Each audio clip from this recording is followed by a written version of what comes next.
ト10 TV。 はい、始まりましたということで自己紹介してまいりました、はい、 MC を務めさせていただきます椿凛香こと椿彩奈です。よろしくお願いします。みんな投票してくれてありがとうな。なんだそろそろ慣れないですか。そうですね、まだまだなりないですね。なるように頑張っていきます。バファロー五郎竹山です。よろしくお願いいたします。お願いします。さあ、では早速ゲストをご紹介しましょう。声優のランズベリーアーサーさんです。皆さんこんばんは、声優のランズベリーアーサーです。今日はよろしくお願いしまいい声、いい顔。さすがです。全部持ってる。す。いやいやいやいや。さあ、続いてはドラゴンクエスト10のスタッフの皆さんご紹介しましょう。はい、まずはプロデューサーの斉藤陽介さん。あらら、お仕事ですよ。陽介本番中ですよ。うちまで、ドラゴンクエスト10プロデューサーの斉藤です。今日はですね、蒼天の空11巻を読んで、最後まで頑張りたいと思います。よろしくお願いいたします。読みながら。読みながら頑張ります。読みながら。はい、よろしくお願いします。どう映るかカメラ見てたの見てたよ。バレてますよ。下準備を。下準備してたでしょ。はい、続いてはドラゴンクエスト10ディレクターの安西武さん。はい、皆さんこんにちは、ディレクターの安西です。ここのとこすごい忙しかったんですけどね、いろいろいい形で終わったのでちょっとホッとしています。今日は最後まで頑張ります。はい、よろしくお願いします。さあ、そしてテクニカルディレクターの青山浩二さん。はい、ドラゴンクエスト10テクニカルディレクターの青山です。今日はですね、いつもにも増してゲームプレイに役に立たない技術の話をしたいと思います。いつにも増で、して。今日ちょっと運営にちょっとチロを作ってもらったのがありますので、ちょっと紹介したいと思います。4.1 のキラーパンサーにはい、つけたつけた名前ですね。なるほど。まあ結構は分散してるんですけど、ゲレゲレやっぱ強いですかね。油のオリジナルのバージョンの選択できるんですね。オリジナルはゲレゲレ？ゲレゲレが一番強いですね。一番強い。リメイクも合わせた資料もあるんですけど、はいはい。リメイク版と合わせても圧倒的にゲレゲレというか、やっぱりリメイク版よりもほぼ一緒。そうですね。リメイク版の方をつけた人が少ないはい。順位とかもね。結果になっています。あ、ギコギコ派の人もいますね。相当マニアックですからマニね。アックだけどね。はい、じゃあ、はい、以上です。ありがとうございはい、まありがとうございます。ちなみにね、見てる皆さんは何派ですか？ゲレゲレなのかな。ちなみにゲレゲレでしょ、やっぱ。でもやっぱゲレゲレやっぱそうなのかな。思い出が強いですよ絶対。最近ドラゴンクエストライバルズカードゲームだとビアンカがゲレゲレ召喚するときにゲレゲレって言ってますね。イメージもね。そう、だからオフィシャルはゲレゲレ寄りなんだなっていう。いやー、そこはあんまり触れたくない。なるほど。もうちょっと会議が必要だったかもしれませんね。はい。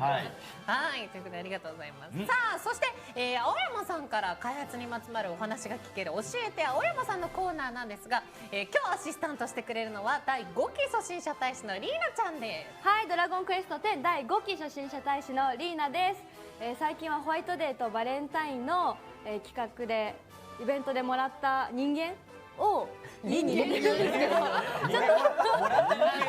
と去年と合わせたら10人ぐらい、13人ぐらいいるんで、かなり密度がね高い、S サイズなんですけど高いので、ちょっとこれからイチャイチャしたいと思います。よろしくお願いします。はい、お願いします。人間扱いね。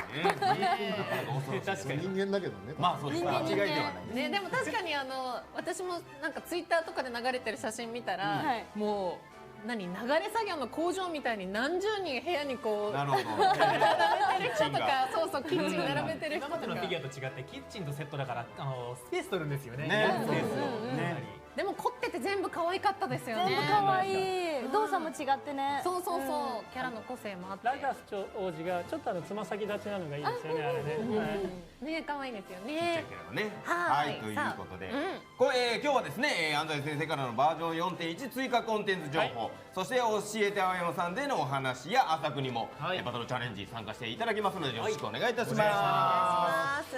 じゃあ早速最初のコーナー参りましょう。はい聞かせてあなたのアストロティアはい、ということで、今日はゲストの朝くんの、ドラゴンクエスト10、リキッド TV 久しぶり結構久しぶりですね。この間のみんなでリレーしてバージョン1を全クリするっていう放送がありましたけど、ちゃんとした本放送に来るのは多分1年近く1ぶり年近くだぐらいあ、そうか、だからあれがあったからそんな間が空いてる感はしないけどそうですねね。実際本校則の多分1年ぶりぐらいで、はいはいかなりご無沙汰な。ね、でも 10TV ではもうねおなじみのはいいやいやいやありがとうございます。研究に研究を重ね装備を揃えそうなんですよね本番。素晴らしい戦いぶりをね発揮してもらってますけども、確か前回はバトマそうですスをね。披露レグナードをバトマスで行きたいそうかっ前回その時ですもんね。て感じでしそうだそうだ。たよね確うんかねまだそ。んなにレグナードはやっぱりパラディンが抑えて魔法攻撃みたいなのが主流だった時代にねバトマスが好きだからねっていう。わがまま言っていかせてもらって。闇を上げてみたいなことねやってましたね。はいはいということでじゃあ最近どんなことをされてるのかじゃあちょっと写真もあるということなのでお写真見てみましょう。さあこちら。ああみんなが今狙ってるやつね今流行りの。今流行りのやつねこの間フレンドと一緒にこのゲノミ狙ってきて、ゼルミア行くためにちょっと頑張って正門集めてました。なるほど。ちょうどなんかハッスルダンスしてていいシーンだったんで写真撮ったら意外といい感じに撮れて。綺麗。ゲノミが踊ってるみたいな感じになってますね。はい。みんなゲノミ中毒みたいになってるフレンド多いですよね。そうですね。しかもみんなで手分けして探しますからね。手分けして探して。はいねえ。なるほどはいちなみにバレンタインホワイトデーとか誰に入れたとか。ホワイトデーはバトマスの星としてやっぱザンクロには入れなきゃいけないのがあるので。なるほどね。バトマスの彼にはやっぱ入れるんですけど、出てきた新キャラクターにもちょっとご祝儀的な感じで入れちゃいますよね。クオードと国威のはい彼にちょっと今回は入れておきました。ご祝儀票。ご祝儀票みたいな感じで。結構ね世間はやっぱもうヒューザーいいんじゃねえかみたいなねあー言われてますね。はい。いやでも結構圧倒的でしたよね。圧倒的そうですね。強いですね強かったですね。思ってた以上に強かったです本当に。ねえでもダスタンもすごい活躍してましたよね。ましたね。ベスト3来ましたからね。途中経過を出したってことはこれ絶対2位3位が有利だなと思ったんですけど全く変わらずでした。だから魚野郎がいなくなればどうにおいかやめなさい。強すぎるんですよね。殿堂入りシステムとかないですよね。まあちょっといろいろ考えてみますね。いろんなご意見いただいてるんで、ちょっとねどうすればいいか。はい。ナイトのメンツのこの顔ぶれが変わっていった方がね、確かにまあ投票しがいもありますし難しいところですけども。確かに。ねえバレンタインの時とかはアンルシアがね今回こそはみたいなねそうですね。感じだったんで。実際あれって何票でも入れていいシステムなんですけど、1人1票だとした場合順位がまた変わってきてたりとかするんで、そこも踏まえてこれからどうしていけばいいのかっていうのはいろいろ考えなきゃならない。組織票というか個人票がすごいんだよねそうなんですよね。めっちゃ思い入れのあるプレイヤーがものすごい量の票をぶち込むんですよ寝る間を惜しんでそうお仕事のようにやってますもんね。組合みたいな方々いらっしゃいますよねなるほど。ヒストリカとか特にそういう好きな方とかも多かったっぽいですよでね。もヒストリカ私も好きなんで何も言えないです。私もヒストリカ推してるんでしょそれは。そうなんだ。ノーコメントで。一人一票だとこのキャラもうちょっと上みたいなのってあるんですか？言える範囲でいいですけど。そうですね。なんて言ったらいいかな。アルシア惜しかったですね。面白い。微妙な言い方ですね。惜しかった。惜しかった。そういうのも統計で見られるんですね。いつか機会がありましたらじゃあ。はい。みたいですけど。我々は見てますから。結構でもほらツイッターとかでね俺こんだけぶち込んだぞみたいなのもはい結構ね写真撮ってあげてる人もいるからなるほど。ああいう画像見るのも楽しいですよね。はい。はい。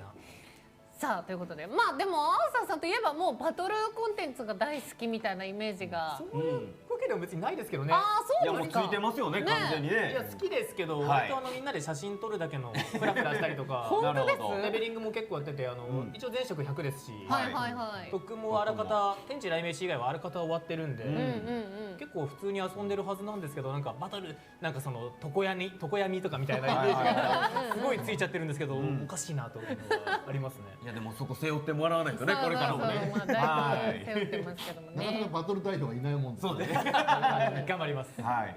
はいということで、この間もですね、人狼 TLPT かけるドラゴンクロスドラゴンクエストで勇者姫とバラの盟友なんかもやっておりましたがね、ヨースピ大人気の。そうねまずっと最初は冒険者陣営が勝ち続けて、はいはいこれはマデサゴーラ陣営の勝ちはないんじゃないかと思ったら、立て続けにマデサゴーそうラ陣営がそうそうそう。偏ったなっていうね、でも本当満員俺で本当は2階席だとあの手のゲームってやっぱインタラクティブな部分なんであんまり2回会話しなくてもいいかねって言ってたんですけど、2回も目いっぱい埋まった埋まりましたね。はい。ありがたいなね、コメントでもね、初めて見に行ったけど面白かったなとコメントありますけど、初めのとことか結構泣いてる方とか多かったですよね。多かったですね。すすり泣く声結構聞こえてきたりして。なんかがっつり本編に世界観がね。世界観がは変わってて、成田君にもちょっと頑張ってもらってシナリオを世界観に合わせて。マデサゴーラの話とアンルシアの話とかね、がっつりで。ロシーさん2回見に来てもらいましたからね。そうですね。そうなんですよ。1回見て面白くて、次はその当てるぞ。そう魔族側のエンディングを見たいなみたいな感じで、いろんなパターンを見たい。そっかエンディング違うのは確かに見たくなりますね。でも一番最後のステージがマデサゴーラエンドで終わったらしいですね。なんかね。最後はねハッピーエンドで終わってほしかったんですけど。どうなるかわからないっていう。キャストの方がドラゴンクエスト10とかドラゴンクエストをすごく勉強してくれて、その愛のあふれる途中のセリフ言ってくれたんで本当に嬉しかったですね。そうですね。本当にね、なんかこう実際にその世界にいるっていうのが前編を通じてね感じられましたからね。よかったですよね。はい。ということで G の TLPT クロスドラゴンクエスト10勇者姫とバラの名への舞台はチケットをご購入いただきますとニコニコ生放送のタイムシフトで全編ご覧いただくことができます。全3ステージのうち第1ステージのチケットの販売は本日23時59分までとなっておりますので、ご了承くださいませ。そしてタイムシフトは3月20日火曜日23時59分までご覧いただくことができます。俺と堀井さんと安西さんあたりが出たやつもタイムシフトで見れるはずなんで、あ、そうなんですね。あれ結構面白い試合になったんで見てほしい。スペシャルステージ私とか第5期初心者大使のいぶきちゃんとか初代初心者大使のメアリちゃんとかみんなちょっとこうドラクエのコスプレしてTLPT メンバーと一緒にするステージがあったんですけど、なんとその時堀井さんが役職を決めるカードを堀井さんが聞いて堀井さんが配ってるっていうスペシャルステージで堀井さんらしくすごいドラマチックなねそうですねステージになったので、さすがです本当にはい、ぜひ見ていただきたいと思います。はい。でさらにですねチケットご購入いただいた方はドラゴンクエスト10の中で遊べるですねゲーム内で使用できるオリジナルのアイテム人狼勇者ポーチというものと仕草書の狼回しをプレゼントいたします。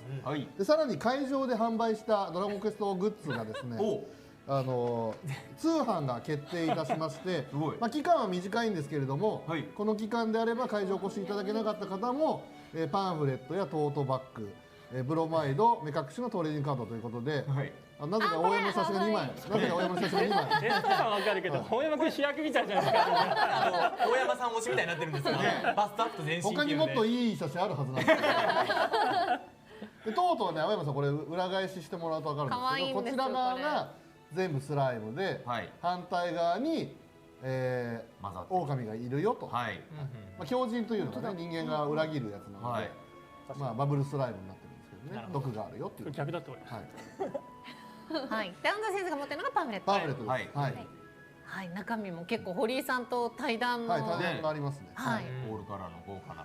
はい。ぜひこちらの方もチェックしてください。お願いします。そしてゲーム内のアイテムもヨスピあるんですよね。先ほど言いました。はい。ね、そうこれがあるのでポーチと狼回しもあるので、はい皆さんぜひゲットしてください。はい。さあということで以上あなたの聞かせてあなたのアストリティでございました。じゃあ続いてのコーナー行きましょう。はい行きましょう。安西先生忘れ物はないですか？ないです。言い切りましたね。ないですか？いや多分大丈夫。ちょっとコーナー入ればいいですか？私ちょっと本当に安西先生が心配で。この間安西先生に会ったら全身ボコボコできて湿布だらけで顔も手もそしたらどうしたんですかって言ったらガラスがあると思わなくてガラスに突っ込んでしまってでなんか右から突っ込んだのに左の方すごい怪我してるしよくわかんないんだよねみたいなこと言ってたんですけど大丈夫ですか？どうしたんですかそれは何が慌ててどっかに行こうとした時にガラスがあってそれに気がつかずでもね明らかにガラスがあるんですよ。明らかに他の人が見る限りガラスがある場所だったんです。疲れすぎてるんじゃないですか。ガラスがあることを忘れちゃったんだよね。全然見えてなくて本当にあれ人じゃなくてよかったです本当。はいそれぐらいの勢いでぶつかったんですか。ガン言いましたね。いやそれで安西先生大丈夫ですかって言ったら安西先生笑顔で最近人狼とかでいいこと多かったからかなって。いや関係ない関係ない関係ないプラスマイナスで関係ない。関係ないそれって気をつけてください本当に。左手ついたのに右手が痛いっていうそう。謎な現象が起きてる。しかもちょっとここでバラすとですね、はいスペシャルステージあったじゃないですか人狼のね、はい安西先生ね毎回マイクと鼻忘れるんですよ。まあ袖から出るとタイミングでね。それが毎回安西先生安西先生って言ってドタバタドタバタバタバタとね。でも今日は忘れ物ないですね。今日は大丈夫です。はいなるほどはい。心配ないです。はいよろしくお願いします。はい、お願いします。お願いします。はい、それではバージョン 4.1 の、4月の中旬ぐらいに追加されるコンテンツについて今日はお話をしたいと思います。それではスライドの方よろしくお願いします。はい、じゃあ行きます。お願いします。あ、来てねえや。ちょっと待ってね。はい。いやーこれは忘れ物ではない。はい、大丈夫あ来た来た来た大丈夫。来たあ来ました。はい、よかった来ました。はい、じゃあまずは聖守護者の当選期についてお話したいと思います。はい、皆さん気にされていると思いますが、強敵との戦いに備えた、冒険者の皆様お待たせしました。はい今新しい強敵が出ます。はい。こちら参加条件は、どれか職業が1つレベル90以上であること、それから、今回配信されます新しいクエストちょっと待ってくださいね。はい。カーソルどこ行った？あったあった。あります。聖書が常闇シリーズ。新しいのってことまあ、ですかね。常闇とは直接関係ないんですけれど、はいはい新しい、ハイエンド向けのバトルコンテンツということにまあなります。強い敵ってことね。なるほどはいそれから、今度新しく配信されますクエスト忘れられた誓い、こちらをクリアすることが必要になります。はい。どんなものかみたいな。聖守護者っていうはい、クエスト聖守護者の導き、こちらガートランド城の方で受けることができます。ガートランド城地下1階にいる兵士のギズマンに話してクエストの方を受注してください。はい。はいで、こちら、イメージイラストの方を作ってきました。はいドン。ほら。何これお？これは？誰が聖守護者なのか。どれかなったら。後ろのシルエットが聖守護者の可能黒い性もあるやつですかね。あれが仕事。聖な感じはしないけどね。そうでしょう。あんまりぜひやってもらいたいのでここでは説明しないんですけれど、はいガートランド王国建国の頃、神話の頃のお話になりますね。はい。コメントにあるけどこれ絶対ヒストリカじゃないよね。ヒストリカじゃないです。はい。この右の子は違います。でなんか9の主人公感もありますし、そうそう左もピサロ感がちょっとありますし、確かにそこはかとないデスピサロっぽいのも奥にいますし、いろんなね。今いい人名出てましたね。この話に関わる人の名前が出てたんですけれど、コメントで？コメントで来た。おお。はい。あという感じです。でままあこれやってください。もうすぐだから。はい。右後ろのはい。 3匹ぐらいいるやつ。なんか目光ってる複数のシルエット。まあそれこれから見れます。で、ですね、はい常闇の時に龍河石って集めたじゃないですか。はいはいはい。あれとまあ同じようなシステムなんですけれど、今回浜石破る悪魔の魔の石っていうのがありまして、はいこちらを集めて、戦いに参加してもらいます。10個必要になります。はいで、こちらの画像にあります通り、死神のキスですとかバロンナイト、それからベルフェゴール、トルールキング、バッファロンといったモンスターが落とします。常闇の時は NPC に話しかけて、はいはい。はい今日はこいつみたいなのあったよね。下ろしてもら今からスタートってかけてもらったじゃないですか。あれありません。ないんだ。こちらの対象モンスターのノーマルドロップにこの浜石が入るようになります。なるほどこれ嬉しいですね。便利気軽に行きやすいですね。わざわざそのかけてもらう呪文かけてもらう必要がなくなりました。得点もどれか一つとかじゃないってことないですないです。なのね。討伐と絡めながらとかでもね。できるね。ノーマルドロップですから盗めます。おいはい。ただしレアドルとかつけてると、まあちょっとレアドルの方が落ちやすくなっちゃうかなみたいなこともありますんで。なんかその元々持ってる彼らのアイテムとそのドロップでなんか落ちづらくなったりとかっていうのはあったりするんですか？逆にね結構ありますまあもんね。まあ多少ですけれどね。多少。はい。なるほど。なるほど。これはあれ条件的には、はい受けられるようになった後じゃないと出ない。でも浜瀬自体は。このクエスト、クエスいや違いますね。ノーマルドロップが変わってるんで、もう落ちます。なるほどなるほど。はいじゃあサポを連れてったりとかしても大丈夫。大丈夫です。なるほど。はい。サポとかサブね、サブキャラ。そうですね、大丈夫です。はい。なはず。はいワールド変わってるから。はず。ちょっとそのケース考えて通なかった。常ドロップ腕がいいんだねじゃあ。あ、そうですね。すなるほどごくいいですね。それは。レアドロじゃなはいくて通常ドロップの方通常ドロップでがいいと思います。確かに白バラみんな行きましたねこれね。行きましたね死神ね懐かしいですね懐かしい。まあ今言ったことが間違っていたら、まあ開発から多分安西の訂方に正がいいわ。ラインが飛んでくるはずなので、ごめんなさい。はい。どのタイミングかは。はい。はい。ね、これで2ドル関係ないですか。大ショック。全部言ってることが。買った人からクレーム来ますよね。2ドルで買っちゃった人から。だいぶバザー動いてるかももうだいしれない。ぶもうバザー乗り込めてますよね。まあでもそんながっつり別になんか。大丈夫、そんな心配しなくても落ちますから。了解です。はい。次、ごめんなさい。お、はい。こんな感じでね、浜石を獲得することができます。まあドロップ確率は 10% なので、まあそんなに頑張らなくても結構落ちます。で、浜石をこれ10個集めると正守護者の当選機に挑戦できるようになります。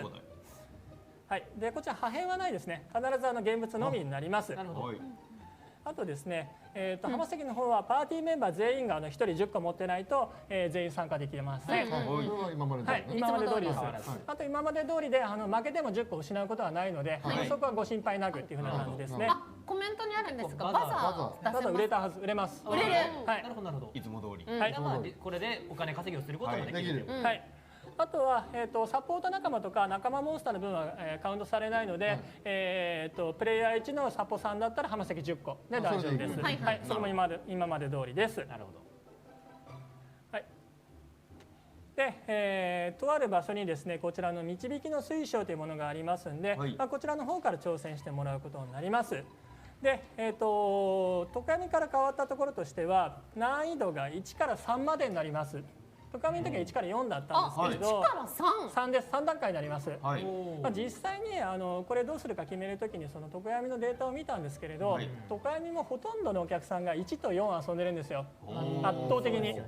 2と3はほとんど変わらなくて、足しても1とか4には及ばないんですよね。まあ、だったら3段階でいいんじゃないの？なるほど。ということもありまして、今までの3じゃなくて4相当の3ってことだね。あ、そうです。要は強い、一番強いのは一番弱い一番強いは1と4だと思ってもらっていいです。まあ2と3を合併したって感じですね。弱中強ってことですよね。そうですそうです。はい。そんな感じになります。なら今までこう4に挑んでた人はグレードダウンするわけじゃなくてないですないです。もちろん強いです。4っていうことですね。はいはい。で、こちらはですね、こちらの導きの水晶に触れると、まあ、今日は1だよとか3だよみたいなことを間接的に教えてくれますので、まあ、そちらで、測ってくれてもいいですし、周期的には123というふうにきますんで、3日前あれだったから今日は何かなというふうに考えてくれても大丈夫です。2段階は寂しいよね。とはいえ。まあそうなんですよね。2段階は寂しいですね。2段階にしようかって話もあったんですよ。ただやっぱりさすがにそれやりすぎかなと思いまして3段階にしました。で、まあ、朝6時に難易度が変わります。はい。続いて、さあこちらが来ました。レギルラッツォ。メガイマ、レギルラッゾとジューマ、ローガスト。これ出ちゃってるのもういきなり。出します。出しましたよ。じゃん。2匹です。なるほど。はい。あ、これが今回の新しい敵になります。なんかしれっとあんなに先にあれは関係ないんですね。前言ったらシルエットやった。まあね、ちょっとモザイクかかってたりとかしてたのにね。いや、ここからこの公開されるまでの間には公開するタイミングないんで、もう思い切って出しました。はい。出し惜しみなし。獣っぽかったの後ろのやつだ。目にね2個光ってましたね。獣っぽいなとかゾンビっぽいなとか、まあいろいろ考えていただけるといいかなっていうふうに。なるほど。はい。レギルラッツォとローガスト。ローガスト。なかなかちょっと言いづらいですね。早口言葉みたいな。はい。でも今までだとこういうその強いの2体みたいな感じではなかったから新しいね。確かに複数いるのはそうだよね。ね、またその方がどんな連携をするのかであったりとか。まあ今回そうですね、新しいギミックをしますので、まあどういった戦いになるかは楽しみにしてもらえるといいかなというふうに思いますね。楽しみにしてます。どちらを先にまずみたいねなとかありね、抑えるのかとかありそうですよね。同時に出てくるの？同時に動きますね。それ実際見てもらいたいかなと。そこまで言えない。気になる。ほはい。何の属性がいいんでしょうね。ねえ、なんだろう。まあ見つからない結構やっぱ大きい。り見えちゃってるものと結構見えちゃってるんじゃない大きいですね。ね。結構大きいですね。しかも大きい一体あたりが。はい、で、東海目の聖戦と同じように制限時間がありますので、時間内で倒さないと、討伐失敗という形になりますので頑張ってください。もうかっこいい。かっこいいって。 20分20分。なるほど。はい。ゾンビですこれはも一緒ですやっぱりね。なんかね毒とか使ってくるね。毒呪い。使ってきそうですね。色味的にはそうですよ呪ね。いとかはありそなんかなんだろう。ブレス使いそうじゃない。しかもなんか厄介なブレス結構使って厄介きそうですね。なブレス使いそうだよね。はい。でこちらなんですけれど、ごめんなさい、ちょっと待ってね。1回目なんか見えちゃった今見えちゃった。う。大事だよそこ。ちゃんとして。大事です。ね、こっちも準備ありますからね。こちらですね、はいリリースされた初日の難易度は1になりますんで、はい1からぜひ戦ってみてください。チャンスチャンスってことね。はい。続いてこちらが報酬アイテムです。可愛い。可愛い。イラストにあった背中の。なんだ。そうですそうです。はい。ね。見事ね討伐に成功しますと報酬と交換できる紫水晶の羽が手に入ります。こちらの方を集めると、こちらの聖職者の当選着でしか手に入らない、こちら傘装備ですね、背中に装備ができるいくつかのバリエーションがありますんで、こちらの方を集めてくれると嬉しいかなというふうに思います。今回は武器は一切なしな感じですかね。今まで武器はないですね。今回傘装備でいきたいと思ってます。はい。バリエーションが増えていく感じ。そんな感じです。はい。ボスが追加されるために、はい。はい。なるほど。はい。こちら聖守護者の当選期4月中旬頃配信予定になりますんで、先ほど見た、画像からどんな敵かなというのを想像していただいて準備してもらえると嬉しいかなというふうに思います。はいはい。はい。楽しみだ。盛り上がりますからね。そうですね。ね強い時はみんな盛り上がりますそうね。誰が初めに4、今回は3かを倒せるかみたいなね、そうなですねりますからね。最速目指す。そうそうそう。 3相当強いですよ。お。相当強いですよ。強くないちょっと頑張って初日に倒すのを。 3日目ってことだよね。すごいね3日三日目目。うんはい。はい。続きまして、ファラオの隠し財宝のお話をしたいと思います。はい。じゃーん、こんな感じですね。イメージが。ヘルマとニビス。リビスですね。はい。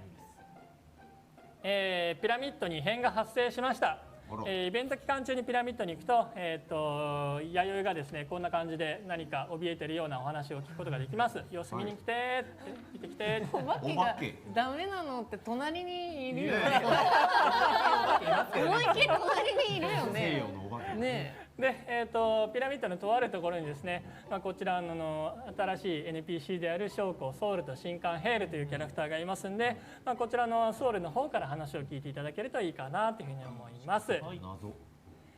簡単に言うとですね、各霊廟のボスに対して霊廟に、いくつかの謎があるんですね。謎。謎。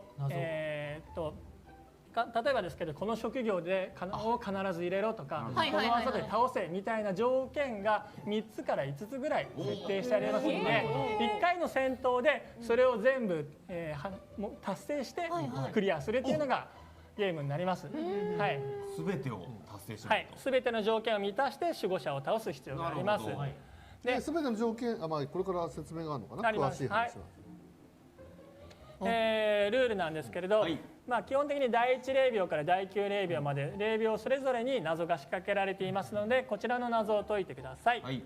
で、霊廟の守護者に条件付きで勝利すると謎が解けます。ちょっとこちら不完全なんですが、いくつかの条件を同時に全部達成して勝利すると謎が解けます。はい。一人でもやるもんね。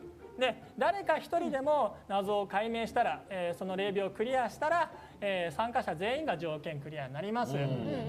で誰か一人でもっていうのは、全ての冒険者の中で誰かがクリアしてくれたら、その霊廟がクリアされたことになります。これってなんかこの職業じゃこのお題はクリアできないとかっていうのはない感じですか。それともこの職業じゃないととかっていうのはあったりする感じですか。ありますね。あるんじゃない。ありますあります。達人クエみたいな。一人でもみたいなところ。そうですね。達人クエストイメージしてもらえるといいかなと思います。すべてっていうのはどこを対象にすべてって言ってるの？すべて。すべてって今コメントですべてってはいはいはい。例えば第一霊廟とかには3つ条件があるんですよ。隠されていて、この3つをすべて同時に達成すると第一霊廟クリアってなるんですね。そのクリアした対象ってパーティーメンバーの誰か、それともこの世界にいるすべて。そういうそのパーティーだけ。そのパーティーだけ。だけですね。さすがにね。まあちょっといろいろ言っちゃうとネタバレになっちゃうから言いづらいんですけれど、その全員がこれでやれとかそういうやつですよね。ほらみんなパーティーだけかよって。で、霊廟をクリアすると後で報酬をもらえるんですけど、誰かがその霊廟をクリアしたら全員がもらえます後で。はい。それはちょっと大討伐に近いイメージかな。もっと説明します。さっきソウルの横に石板があったのを覚えてます？ちょっと戻りますね。ここに石板があるんですけど、ここにいろんな情報が出るので、期間中こちらにアクセスしてください。パソコンで指差しても分かんないですよ。安西さん。確かに。本当すみません。画面のね、画面見て右側にあって。青山さんが突っ込むってなか気持ちが前面に出ちゃいます。その霊廟の謎を解いた冒険者たち、一番最初に謎を解いた人たちはこの救命の石碑というところに名前が残されます。はい。じゃあお題は共通なんですね。お題共通です。プレイヤー皆さんの共通なんですね。全員一緒です。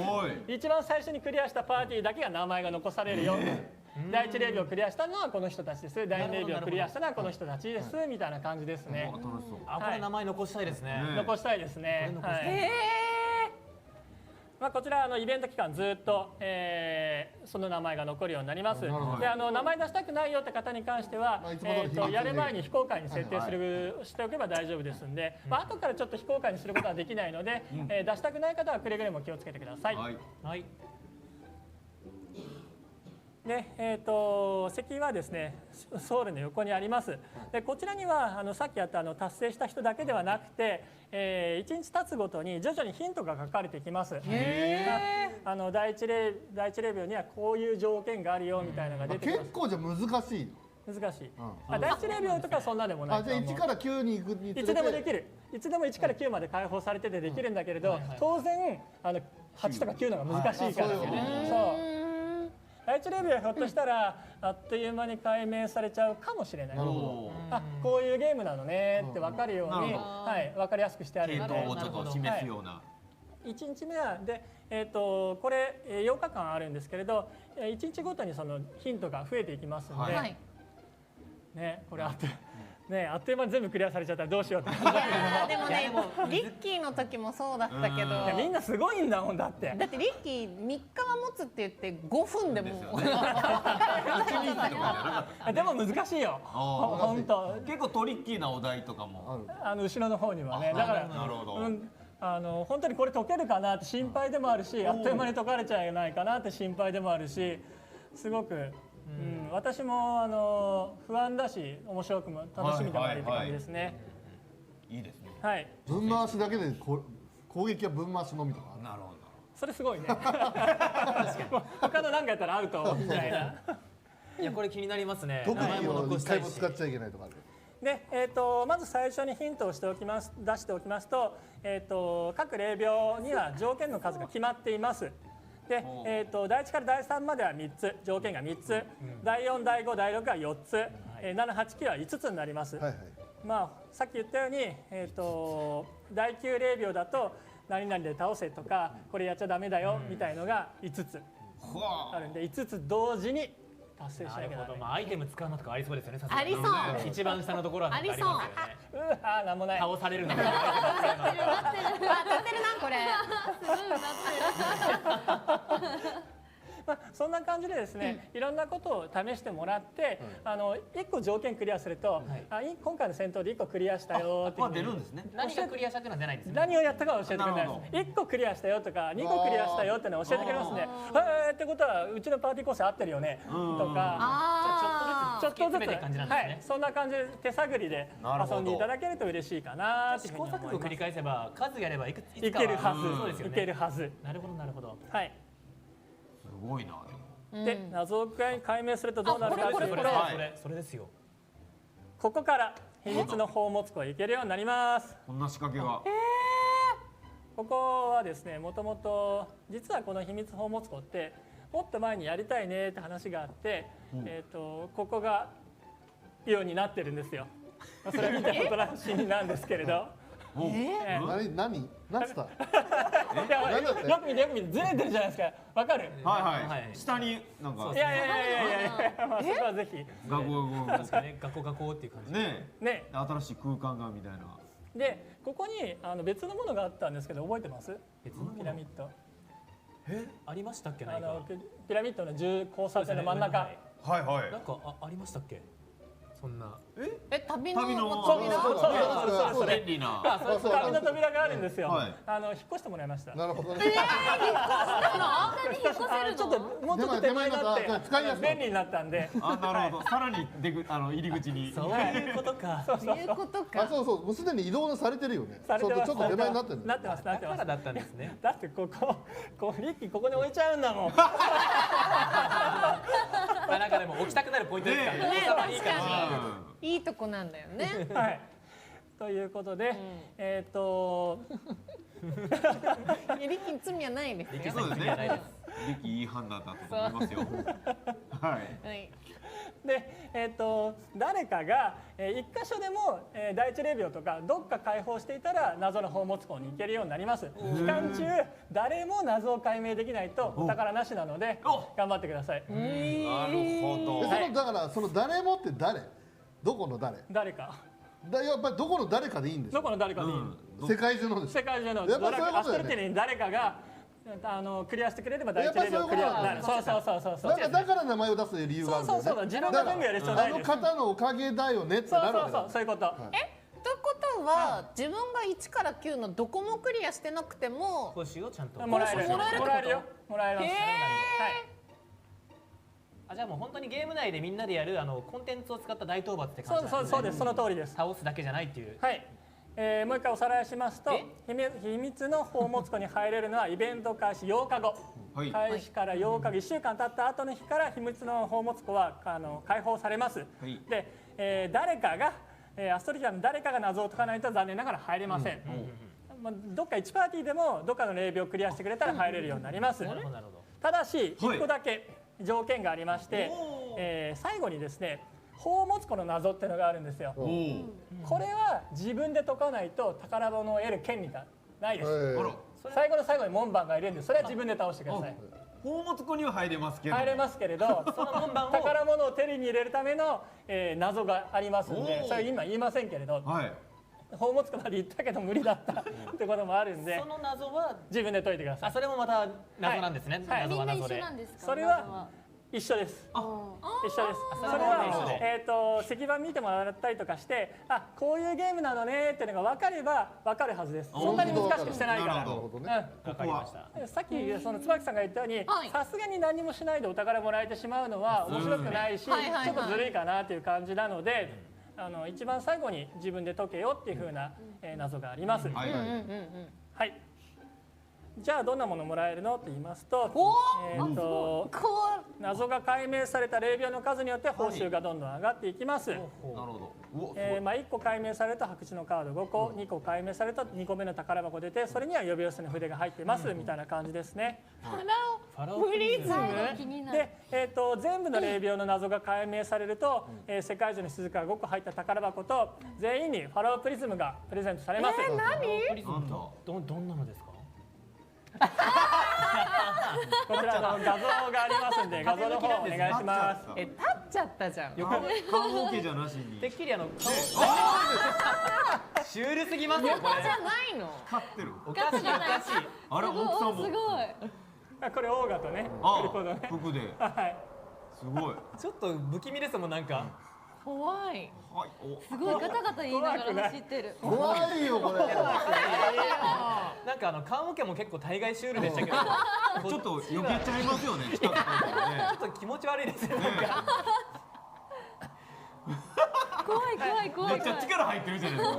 こちらね、こちらのファラオの隠し財宝に参加していただいた方全員にもらえる報酬になりますんで、全員協力して。怖いこれ。これさあこのファラオのお墓は一人乗りですかね。一人乗りです。一人乗りではい。すごいもう冒涜どころじゃない。モンスターも逃げるねこれは。お墓で遊んでますからね。不謹慎が過ぎる。はい。これみんなで協力して全部の霊廟の謎を解明すると全員がもらえますんで、はいはい、頑張ってもらえるといいかなと思います。はい。なるほど。欲しいなあれ。それからですね、広場の方で合わせて、大討伐みたいなものもやります。はい。こちらまんま大討伐なんですけれど、はいみんなで、クリアした条件、例えばその第一レベルで3つとかあるんですけれど、達成しなくても1個でもクリアするとカウントします。まあ、これが、カウントされて3万個になるとブローチの箱5個あげるよとか、はい40万個になったら青の錬金石あげるよといったことをやりますんで、ぜひイベント始まったら広場の方も見てきてください。はい。これ一人で何回分は換算されるんですか？一人何回やってもねどんどん加何回やっても算される大丈夫。条件達成するたびに1カウントになるんで、もうみんなでバンバン遊んでって感じ。普通に大討伐をもっとさらに発展させた感じの遊びってことそうでですすそうです。はいあ、嬉しいなそれは。みんなで遊べる。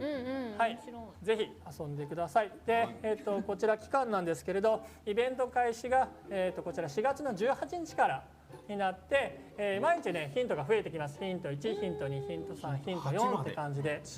で1週間で強制的に終わりになって、8日目から秘密の宝物庫が開きますんで、それまでにぜひ、9個全部の霊廟を解明してくれるといいかなというふうに思います。でお宝もらえる期間が4月の26日から4月の30日までになり結構短いので、忘れずに、宝箱を取りに行くようによろしくお願いします。 26から30までに行かないともらえないんだもんね。もう閉まっちゃう隠し宝物庫閉まっちゃうんで、はい、 5日以内にその門番を倒して。ぜひぜひ。はい。これ進行具合によってヒント9があったりとかそういうこともないですか？これやばいぞみたいな状況とかもあるじゃないですか。誰もクリアしてないみたいな。進行具合によってねちょっと考えてなかったんですけど、ちょっとそこは考えなきゃならないかもしれない俺はねね逆の心配してます。はい。 18日に全部残る。それ俺は逆の心配をしてる。その心配もねいやいやいそれやいやあると思うんだよね。いやいやいやいつまでも宝物庫が開かないっていう。溶けてるのに宝物庫が開かない。 19から25までで全部解けて宝物庫待ちみたいに。天野さんこれいつまで謎を変えられますかね。リアルタイムで謎変えられるようになってくる。今までアストルティアの民がね、そさまざまな困難をどうクリアしてきたかと。確かそうにね。いやそうなんだ3よ。だから日持つがね。 5分。はそう。一日持った試しがないって言っても過言じゃない。 8、9難しいよ。い。おうすごい。前任者もそう言ってたんです。言ってた。伝統ですよね。聞いたことがあるセリフです。はい結構これ新しい試みだからね、私もどうなるか本当心配。楽しみ。なるほど。楽しみですね。というようなチャレンジングなイベントですので、こちらの方もぜひ皆さん参加してください。はい。はい。はい、じゃあ4月に関しては、聖守護者の当選記とファラオの隠し財宝といったイベントが行われますので、ぜひ皆さん遊んでください。はいはい、私からは以上です。おいはい、安藤先生ありがとうございました。いやー楽しみですねはい。朝さんね、どこら辺気になりました？いややっぱファラオもみんなで遊べるっていうのは嬉しいんですけど、はいやっぱ聖守護者ちょっと気になりますね。ねバトルコンテンツは。二体モンスターっていうね。今回しかも2体ってことなんで、また体勢とか、はい。ね、その状態異常もそうですけど属性とかまた値上がるじゃないですか。うん。何になるんだろうな。もう今バザーに乗り込んでる人も多いんじゃないですか？まあでも1は比較的ね多分みんな倒せるんじゃない？ある程度は。そうですね、うん結構強いですけど、頑張ればある程度倒せるはい。でこんなことやってくるんだなっていうのを見ていただけるといいかなというふうに思います。もう優しさだねそこはね。もういきなり3でいいんじゃないかと俺は思ってたんだよ。いやいやいやいや。初日3、最強でね2日目1みたいなね。はいまずは洗礼を浴びまずはせるみたいな。 3をちょっと。くじけてもらってそうそうそう。ねえ、リーナどうだった？私最後のピラミッドなんですけど、アストルティアの国民の人口のその分母の数と条件の分母の数で比べたら絶対アストルティア人口の方が多いと思うんですよ。だから絶対1日目で全部確実に、数学的に言うと俺も1日目にね全部解けちゃう。全部解けちゃいます。じゃあベッドしたいですね俺じゃあ1 2日目日目に。にしてきます。 2日目にベッドしたい。 2日目に別に。大丈夫大討伐あるから。対決ですねこれはね。楽しみですね。はい。はい。じゃあおう今日はせっかくなんで安藤じゃあこの先生この流れでそうですね安西さんから。はい、今日はみんなでイニシアのゼルメに挑戦したいと思います。おはい。みんなで全員でやるんでしょ。おうはいはい、ということで今日ははい全員で7人いるので、はい4人チームと3人チームに分かれて、はい同時にソロであソロではいどこまでいけるはい、か。ソロっていうのはまあサポート仲間連れてね。はいはいはいだからそれぞれの運試しをそうなんですだから俺は今日この中の誰が一番強運の持ち主かっていうのを、いわゆるほら芸能人の方々っていうのは、はいまあ、芸能人パワーみたいなのあるわけじゃないありますねほんまに強いとかそこにねゲームクリエイターが勝てるかって話ですよ。なるほどなるほど確かに4回いっちゃおうかなっていうね。はいだからそこを見てもらって最後これちょっと台本にないんですけどアンケーでいいですかね。おお7人とかアンケートで出せますもんね。はいなるほどだから終わった後誰が一番強運の持ち主だったかはいはいはいはい、っていうアンケートを確かに回数であったり装備もらえる装備のねなるほど総合的に見てね。はいはいはい青山さんは今日ロジックで攻めるって言ってるんでお俺は感覚でいこうと思ってます。なるほど教えてほしい。はい、じゃあ行きたいと思います。スライムが4人チーム、スライムベースが3人チームとなっております。はいはい、ちょっと回してあ最後でいいはい、はい私最後で大丈夫じです。はい、じゃあ回して。はい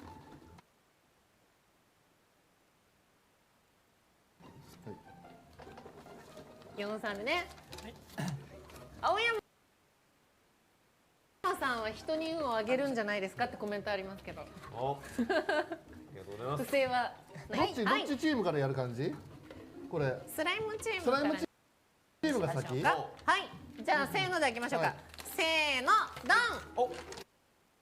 スライム。はい、私スライム。ベス。うわ、えーなるほど。じゃあこの4人でまずスライム4人で。はい、スライムチームに私とヨースピタンザイ先生と青山さんが先で、はい高校が、竹岡さんと、はいアンサ君とニーナ。はいはい、いきたいと正思います。直敵は青山さんだけですね。青山さん以外チームのは。メンツとしてははい、はい。ではではどうしましょう。 4人、バトルステージの方にはい、行きたいと思います。はいいってらっしゃい4回行くぞちなみに普段のプレイで4回まで皆さんないです行ってるあれないー。行ったことない。まだ行ったことないです青山ね竹岡さん行ったことあり3ます回が限界です。あるんですか私は4回1回あります。あ青山さんも俺3回限界ですから。 3回が限界。まだ3までしか行ったことないですもんね、安西先生、また忘れないでください。安西先生このタイミングであれどこにトークン忘れたの？楽屋に忘れたの？家とかじゃないよね、まさか。いやワンチャン家あるで。ワンチャン家。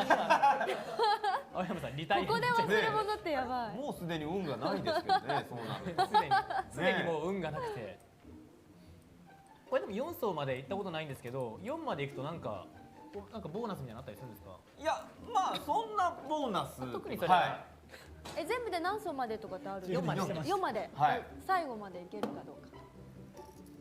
なるほどなるほど3までだからいつも悔しいんですよねうん大体2で終わっちゃうんですけどはいまあでも4までいってもやっぱ運は運ですよねそうですね最ただね終的に深く潜ればいいってわけじゃないんですよ。そうですよね階層が低くてもいいはいアイテムをありますギュッとあり引けばいいわけでしょ。はい階層浅くていい装備出てるの見たことないけど。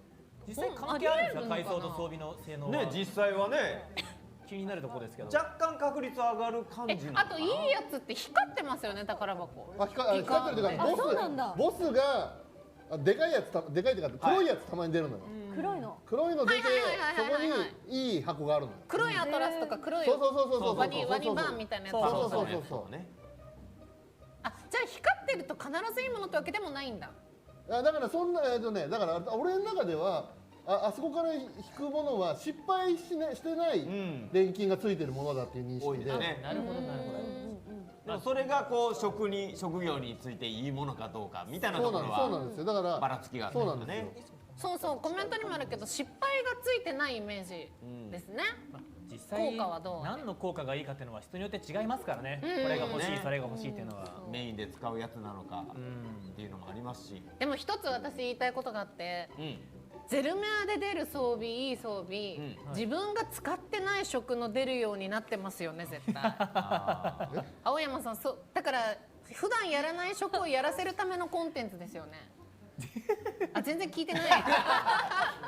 いやいでもやいや結構そういう人多いよね、言う人。なんか体感そんな感じはやっぱしますね。わからん、なんかそのプログラム作るの相当大変だと思いますよ私。いわゆるまあ物欲センサー的なそれかもしれないですね。そう公営やってる人は前衛ばっか出るやっみたいな。ぱメインの食のやつはね、か出ないですねなり贅沢を求めてしまいますからねじゃあ。普段やらない職でいけばもしかしたらね、もしかしたらね裏を書くみたいなね。そう裏を書いてね自分が欲しいやつゲットできるかも。うん物欲センサーかな。あ普通にメインのばっか出たって人も多い。おーいいな、羨ましい。ね、パスワードも変わってるんですよ。変えてないです。変わっちゃってる。さ4階までいけるかな。あね、さあ、まあどこをどう判断するかですよね、運の良さっていうのはね。そうですね。まあその階層がたとえ1とか2でもはいいい装備が出れば、出ます出ます。でそれこそ体上で重さがついてるとか、そんなん出たらなんかね、もう同じ体勢が3つついてるとかだったらなんかそんなの出たらもうバザーで買おうと思ったらえらい額になるやつが特に属性の体勢なんてもうバザーで買おうと思ったら1億とかするじゃないですか。しますします。うん千万みたいな。そこをね引いた人がいたらもう、じゃあ引いたら売ればいいんですよね。いやいや売売れないんですよ。あ売れない売れないですよ。あれは売れないですよ。一気に1億円ゲットできると思ったのに。そこはうまくできてます。ねえそしたらはい家買ったのに。ゼルメアのは自分しか作れなまず売ることを考える。はいもちろん。くて、貧乏の考え方ですよもうそこは。それでまずバトル移行にはならず。ね。生活かかってるんですね。確かにね。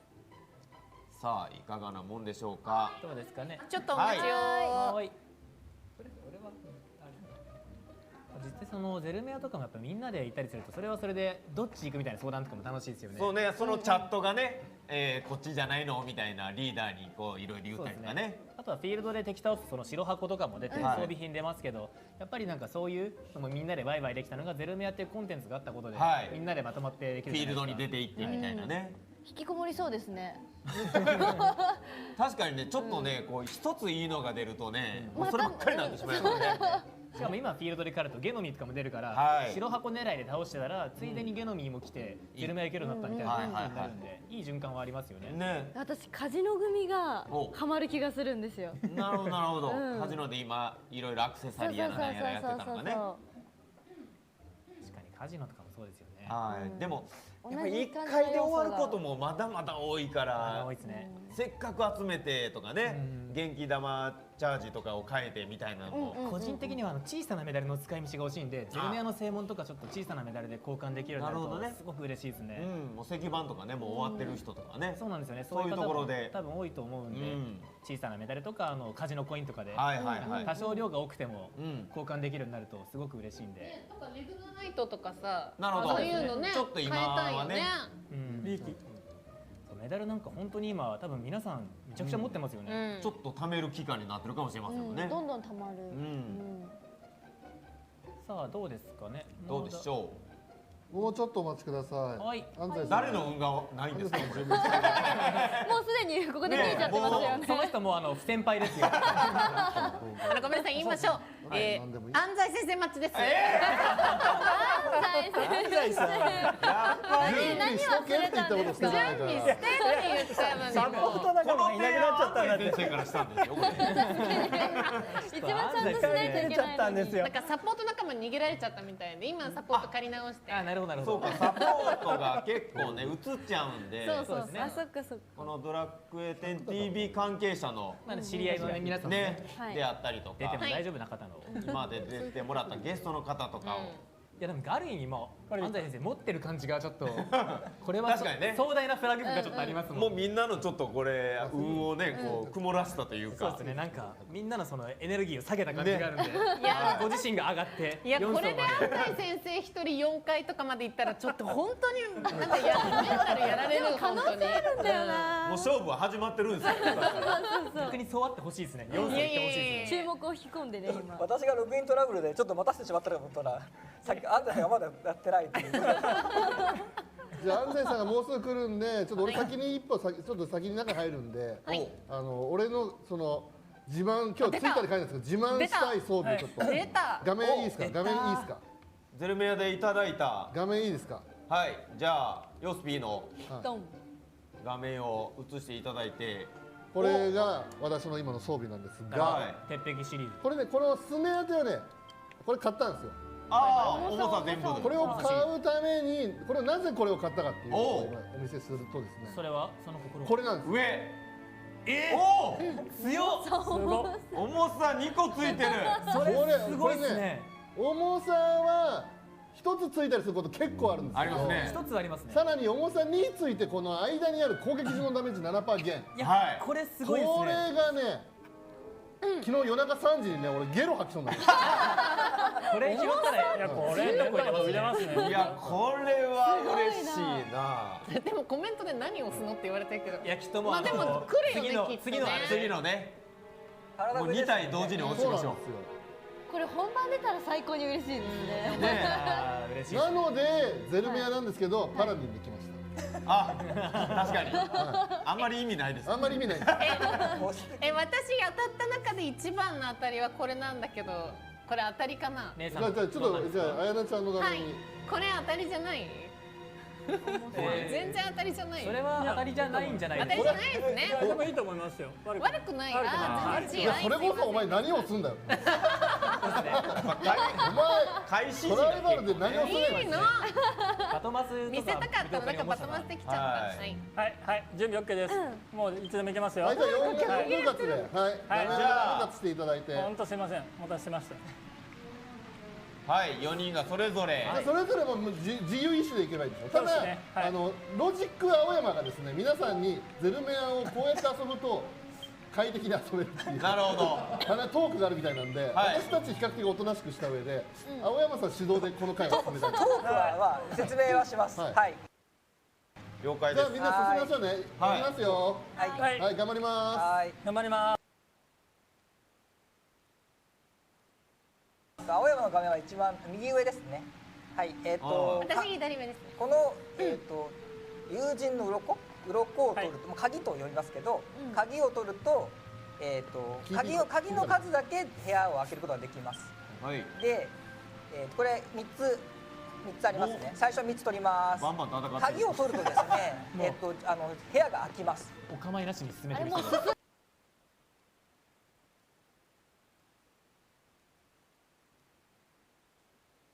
道のつながりがよくわかる真ん中にまず行きたいと思います。おお、はい。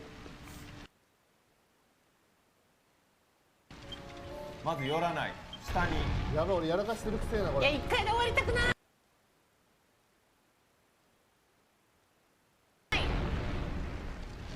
あ、鍵2つ出ましたね。私のところは。おお、すごい。これはさすがにクリアできるかな。あ、でも遠回りのルートしかない。遠回りですね、かなり。あ、でも皆さん順調な感じですね、割と。ね、一回あ、わからん。で結構ヒントもしっかりやばいよ。明確に出てる。積みたくない。あー、違う。スピさんがちょっと積みそうな位置。あ、ヨスピ積むの一回で。あといや、まだ大丈夫なんで、これね、上か下か。そうですね。二択迫られてるんで。何が出るかな。こっちも。とりあえずそのあ、鍵を。やばい。私もやばい。これいくつ出たわ。え、踊りガード、重さ、転びガードのトライバル。おお、でも踊りでもが。 100にならないか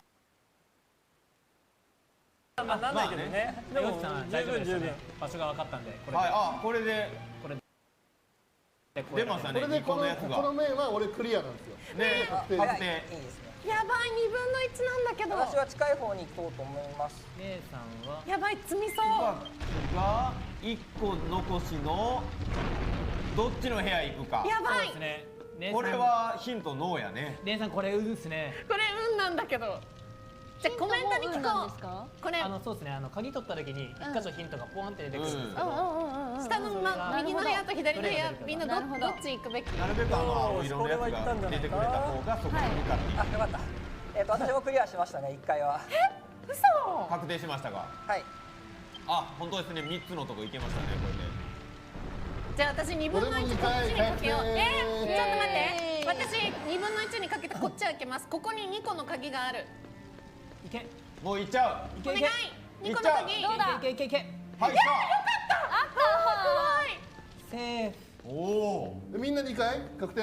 あ、まあ、はい、確定でみんな私2回確定。まずいけますね。私ね、ちょっとこのサポで勝てるかが分かんないです。いい席。ね、コメント「ち」っていうの多いんんだけどすごいことできなくない？なんでよ。いや一人ぐらい脱落してほしいなと。一回でまあね。いいっすよね。ちょっと誰かしら逆に美味しくないですよね。そうですよ。失礼しちゃうよこれ。いや1で終わることも普通にありえるから。そう全然ありますよね。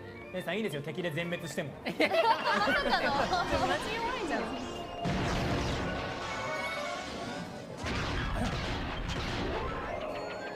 黒い敵がなんかオリジナルみたいなやつなんですよね。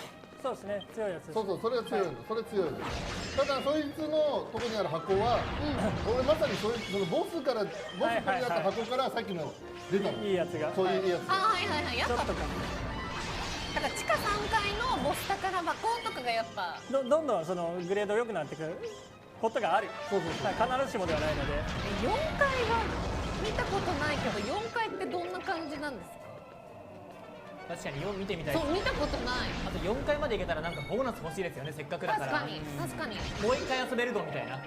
正門がもう1回もらえるみたいな。あ欲しい。ね。そんなの欲しいコースブレーキが。竹岡さん4回何回か行ってんですよね。行ってますよ。お客さん何回か行ってるのすごい。何回かすごいですね。俺4回行ったことないまだ。3回止まり。さて実は怖いのか。 4階本持つ子なんだ。宝箱だけなんだ。ここで開け入ったら確実なんだけど行きたいな。でも一緒か。鍵あってね。あいやああよかったクリアした。じゃあ全員いけてる？全員行けてる。そうですね。2層からがもうでも勝負ですね。2回からが。だって2回降りた瞬間積む場合ありますよね。あら結構。そうなんだ。一本目の扉でわーっていうのは。そう。 1回よりも鍵が少なくなってくる。あね潜るほど鍵が少なくなっていって。あ、なるほど。 HP もね下がっていみんなもう2回。あ2回行っていいですか？あいいよ、全然進やられるめちゃってる。方せーので2回行きます。あ、せーのじゃなくてもいいよ、全然進はい2めちゃってください。回行きます。さあいやよかったいける人は2回。 1回で終わる人じゃなくてよかった。大体6割ぐらいなんか下に行ける感じ、2回まではいける感じなんぐらいみたいですね。これはなんだ内部的にプレイした感じですけどね。なるほど。5割はあ、超えてる。俺ボスいるよ、ボス。やった。はいいますね。あ黒いボス？うん。さあマップ的にさあこれ難し有利ない人ぞは。。下にあこれ私いけそう安定だな。えいけちゃい陽介さんそは土1個線からですね。ねやっ1ぱこっちで個上にあまずって1個見えてるから。右上青山のところは下と右に行けますが、下に行くとさあモンスターの部屋が確定なので、ボス来たー。鍵を探しに行きたいと思います。はい。苦しい。ちょっと待ってこれ大丈夫だよな。俺はもう2回止まりでもいい。そのボスでいいやつ引けば。安西先生そ安西れやばくない？先生あと1個ラスト。あれ意あと外と1個でしょうか？あと1個。やばい。これこれもう青山さんいけそう。積んでません？いやあれおい青いの積みですよねあれこれ。安西先生。先生。青山行けそうあです。大丈夫大丈夫大丈夫大丈夫つながったつながった。ついてる安西先すごい。生。てか青山さんそこで3個鍵引くのすすごい。ごい。青山さんまた1個取っこれた。クリアしましたね。青山さん確定3階。確これ定。ですごい。ああオッケーオッケー。いやちょっと通行食らっちゃって死んじゃってやばい。死にたくない。いやワンチャン全滅もありますよ。宝箱ね二個全滅してなんかありますよワンチャン。いやいや全滅はちょっキーガードか。ロースピーはちょっとこれいいものがもこらえそうれいいものもらえますよ、これ。危な敵と戦ってるちなみにこれ青山のところ間違ってここ下開けると、はい。すでに開いてるところを開けちゃうので、はい鍵1個無駄に消費するんで開けなくなります。なるほどこれ注意ですね。ぼーっとしてるとね。そう開けちゃいますね間違って。ね鍵確定してても危ないらんとこ開けてしまうときどね。そうですね。 2つあるうちの回り込んだらいけるのおに。割とロックガード確定。あでもこれハテナ次第かなこれ。3個鍵出て3個鍵。これはお願いお願いお願いお願いお願い。あ終わった。あー安西先生終わった。安西先生。安西さん、じゃあさ、2回で終了。扉出てる。あそうそう空いてるその先生開けた部屋はね別の扉から入っても消費しないんで。一番最初に終わってもうた。でもなるべく全員2回行けたのはすごいと思いますけどね。ちょっと待ってちょっとやばい積みそう。そうだ、俺いいのよ、これ引くよ。見てて。あれこれ私積んだんじゃない文字が読めない。ま読み上げてほしい。あまあこれねまあまあまあまあ何がびっくりするってね、鉄壁の鎧に攻撃魔力が使ってる。鉄壁のように攻撃魔力。終わりです。あれあれ、いつの間にか。あれこれ私積んでもあれ意外と俺よく出てるんですよ今まで。椿があとそれちゃんと1個一個鍵。これってもう下に鍵があればハテナがないあないけどここに鍵あることあります？ハテナで鍵が出る、ハテナで出る可能性ある。ハテナないの？ないあ、じゃあもうない。終わりもうない。終わり俺これハテナが絶対鍵なんだよね。どこに出るかな。終わり？終わりたくない。そしたら宝箱取っていこう。安西先生、ね早く終わった時私ゲームも画面3つ早く終わっちゃっに安西先た。そうだ、生。僕は面白いですね。ね。俺も多分これも罪なんで。罰ゲームみたいな。二つの箱を狙った方がいいんだよ。どこにあるかロースビーマーと1個っていう状況。そう、これだからね、俺二つの箱を引いた方がいいと思うんですよ。さあ、鍵でワンチャンさらにチャンスを増やすか。ここだ。お、よすきさんどうですか。来い。いけるか。ああ、クリアした。クリアした。すげえ。3個。すげえ持ってますね。ほらね、やっぱり日頃の行いかな、これはね。確定ですね。確定しましたね。私と安西先生が悪いみたい。VS はい山間ですよ。あじゃあですね、はい。赤だったら右、黒だったら下に行きます。はい。なるほど。ロ赤だったらあ、面白い。さあ未来は私の手の中へ。ロあみんなジカルなのか？なんならあれロジカル感は。行きます。赤、ハート、右。未来は私の手の中に。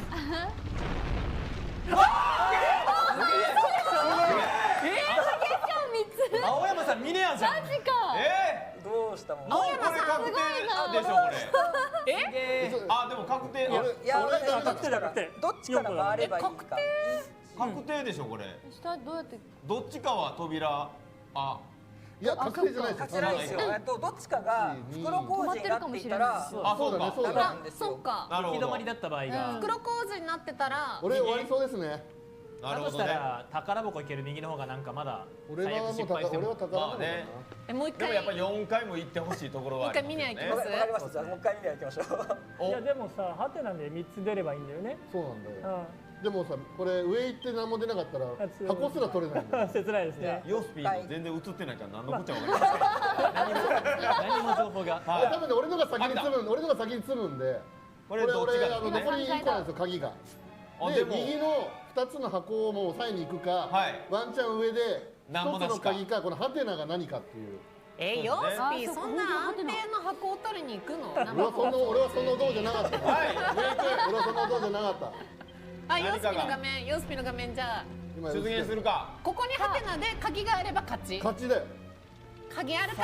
なし。ない。いや、こういうことあるんですよこれ。騙された。はい。じゃあもう一回行きましょう。絶対上行くもんな。ということで生きてるのは青山さんのみ。ミネアじゃあが。もう一回、はい赤だったら右、はい。はい。黒だったら下行きます。はい。さあ未来は私の手の中へ。あ、ミネア。あ、ハート。右だ。右。さあどうだ。なんか青山君。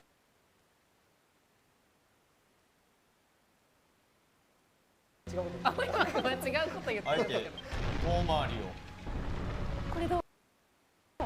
下に続く。下に続いてるこれから。で次が。これ繋がってなかったらやばい。繋がってればセーフで繋がってなかったらどうだ。繋が上がっってるらセー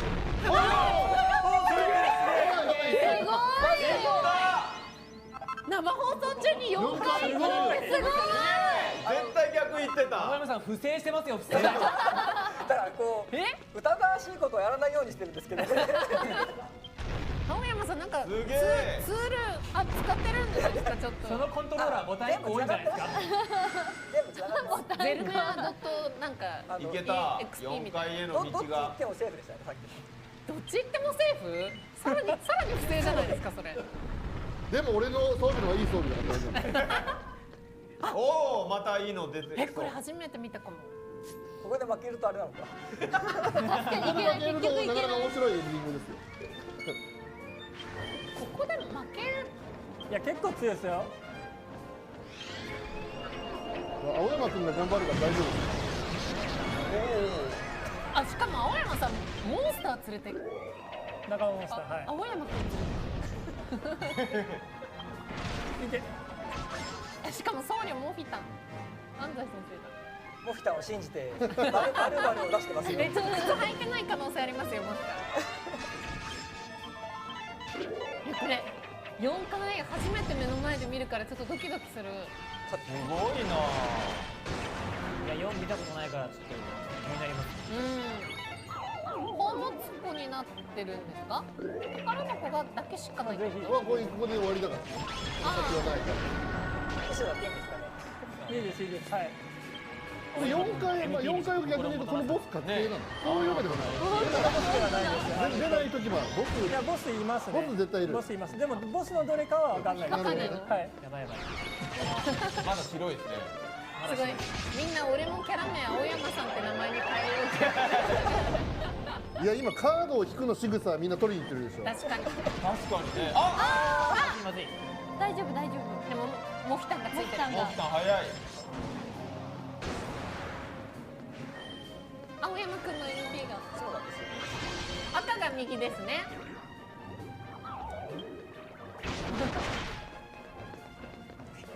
いやこの宝箱光ってるのがもう今もう取りたくてしょうがないもん絶対いいね。のだよ。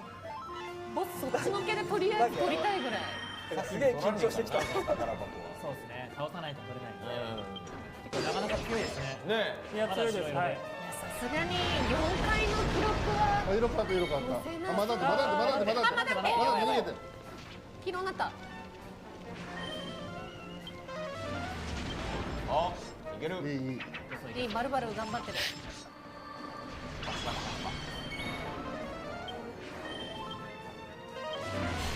4回あるんだ。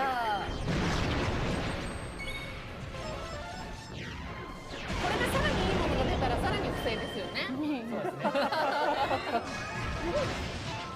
ものが出たら不正負けってことにしますね。でも確率としては全然ありますからね、いいのが。あともうちょい。赤くなった。あとあ、赤少しくなった。頑張って。いいですね。痛い痛い痛い痛い。 MP とかヒットポイン現ト場解放でね。人前でめっちゃ強い力を。体操が深くなればなるほど。そうですそうです。はい。最大 HP が下がるんですよね。ゼレミアが奥にいてもほど苦しくなる。なんで。おお。まだって。せいせいせい。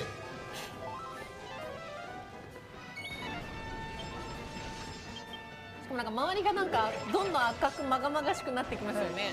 背景が。いいな4回いけるんだ。いけそう。あと少し。あとちょっと。うわじゃあ、ここは開けないでいきますか。どんなの。ここも絶対いいよね。中身。いいですね。3回で冥界の悪魔は相当いいはずですね。いいなぁ、いいなぁ、いいなしっかり準備を。しっかり準備を。すいません、そうですね。ついついいっちゃああ、うんで。何が出るか。でも敵いないんじゃないですか。もう多分ね敵いない。おお。めっちゃいいじゃないですか。まあ、俺のはいい。正じゃん。これヨースピまあ、カす俺のやつは、るじゃんこれ。俺のやつはいい。これもうあれ？封印。まあこっちはまあまあ。いや、重さ2個すげえ。もう不正で負けですよ。めっちゃえなんかヨースピの前座っぷりがすごかった。俺のやっぱり、レモンガードの方がやっぱり上でしょ。明るい4回明るいんだ。 4回です。これも確定だよね、もうこれね。え。はい、もう行くしかない。 4はもう最後までいけるんですね。一通りです。はい。明るい4回。初めて見た。しかもこんな明るい感じなんですね。雨が降ってる。確かに暗かったのにね。え、はてなはてな。え、どんどん何これ。え、どうぞどうぞ。あ、どうしようかな。スキップ。どうだ。怯え。怯え90即死。こんなの別にまあまあこれはでまあまあまあも実践的には使えそうですね。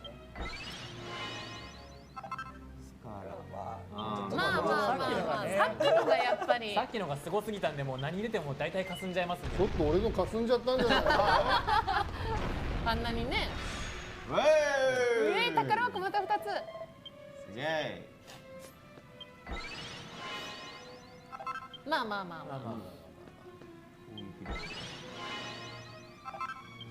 まあやっぱさっきの重さ。青山さんでもパラディやらないですよね。別にいいでしあとおまけにコピーキャラじゃないですか。そうなんですよ。これね、実はコピーキャラなんですね持って帰れない。じゃあ一応みんなでまず一応ね、はいまあほぼほぼ青山さんなんですけど、一番推しの装備を一応画面に映してやりますね。じゃあこれですね。待って優勝じゃないですか俺やっぱ鉄壁の鎧下のプラス3でコーマプラス15、コーマプラス15プラス2っていうのがやっぱり最強ですよね。そうですね。そのうち多分パラディンが攻撃呪文使えるようになる。いやこの鉄壁の攻め当て3に素早さ15、素早さ15がついてもどうしようもないので、このトライバルボトム、マフィゲーム枠守備力かな。なるほどね。はい。私これかな。鉄壁の鎧さんの攻撃呪文ダメージ。もうね、青山さんの画面から切り替わらないんですよ。ひどい。ようやく変わります。ようやく変わりま映してよした。私たちも。 4個持って帰れるしその靴ね。どうでしたっけこの靴結構良かったけ靴ど良かったっけ？移動速度3と移動速度3と転びガードあいいじゃないですかスパイン結構これいいのかな？靴は結構いいと思いますよこれ割と6なんでこれ割といい？割といいです。防衛戦とかだと使いやすいですね。防衛そうね。はい。これでいいね。じゃあ私これにする？はい。駆けつけれる。絶対それ。これ絶対それ。覚えてもらってね。はい。もう一個持って帰れる。どうしようかな。この毒ガードとかは毒ガード60、60は微妙。安西さんの。うん。で俺のはこれです。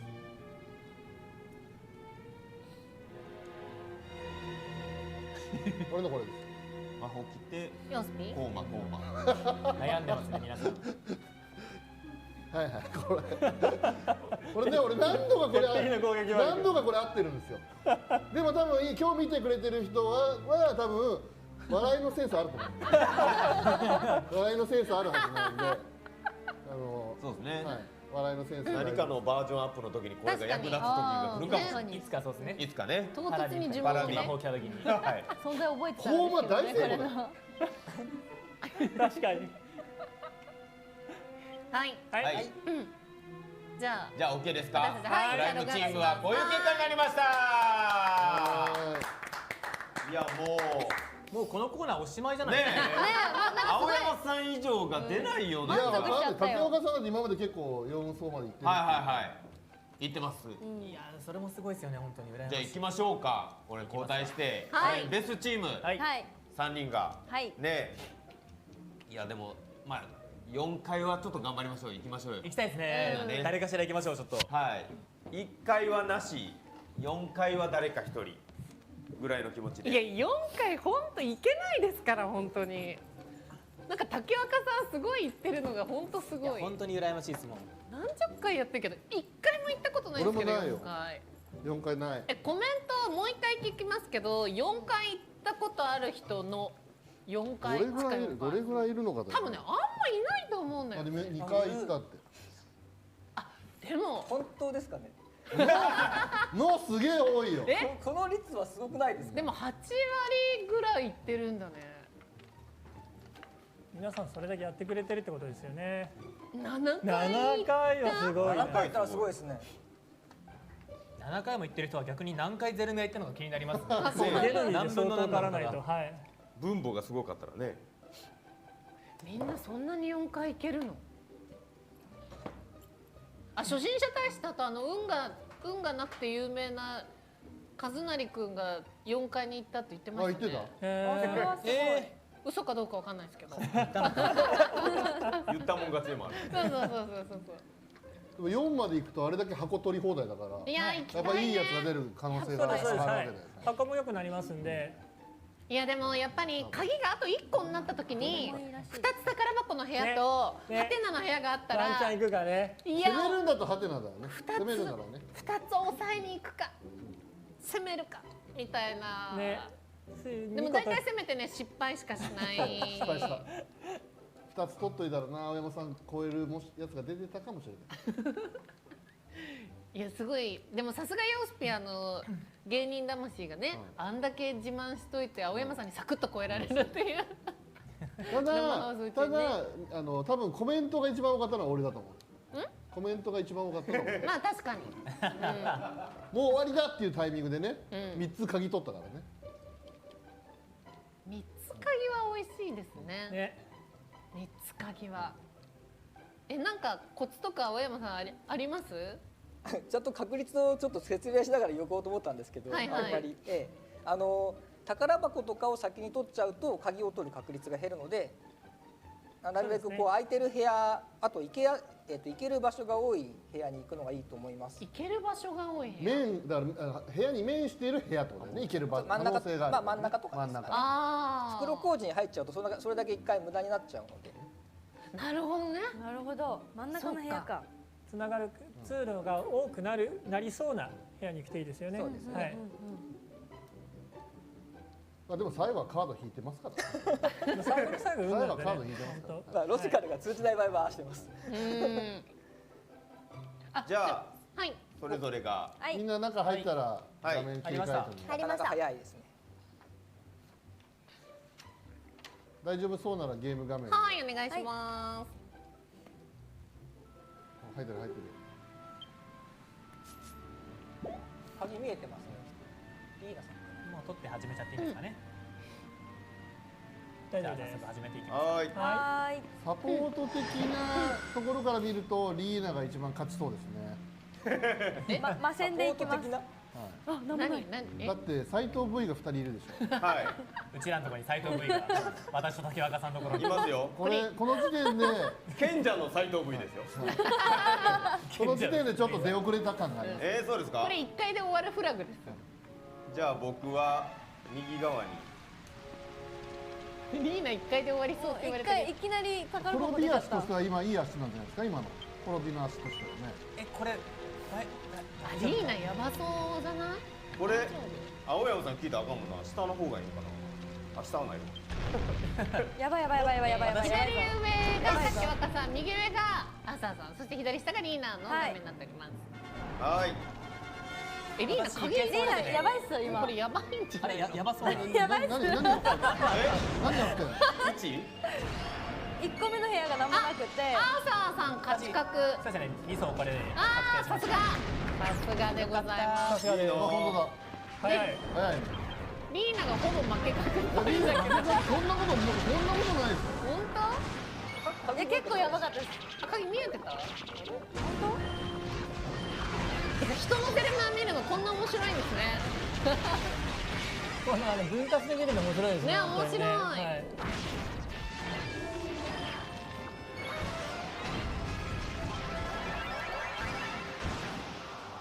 モンスターのグループも結構ランダムだから油断してると結構強いの出てくるね。そうなんですね。はい。でも結構さゼルメアもさ経験値とか得入るからさ、俺僕欲しい職業で入ったりするとまあとか思いながらやってる。リーナ気をつけてね。こっち真ん中行きます。大丈夫？本当にそんな簡単にそんな容易に言って大丈夫？まあだって一番選択肢があるとこ青ろ山理論を言うなら真ん中なんだ。でしょ？なるほど。じゃあ青山理論でいこうか。はい。ただ鍵がなかったら終わるから。鍵なかったら終わるから。理論に終わった。でも宝箱がめっちゃいいかもしれない。そうその宝箱にもかけましょう。青山さん。これはしょうがないです。しょうがない。これはしょうがない。左下に鍵があったらそっち行くのはそう筋ですからね。これ遠回りしなきゃいけなかったんですね。青山さん。さあリーナさんはもう画面に映ることありません。まあそうね。確率論で思考回数少ないとそのようになりませんので。でもリーダーなかなか今コメント稼いだから大丈夫。いいコメント稼いだ。早すぎて。誰よりも芸人だったよ。これは真ん中行った方がいいかな。竹岡さんもちょっとわかんないですね。わかんないね難しいですね。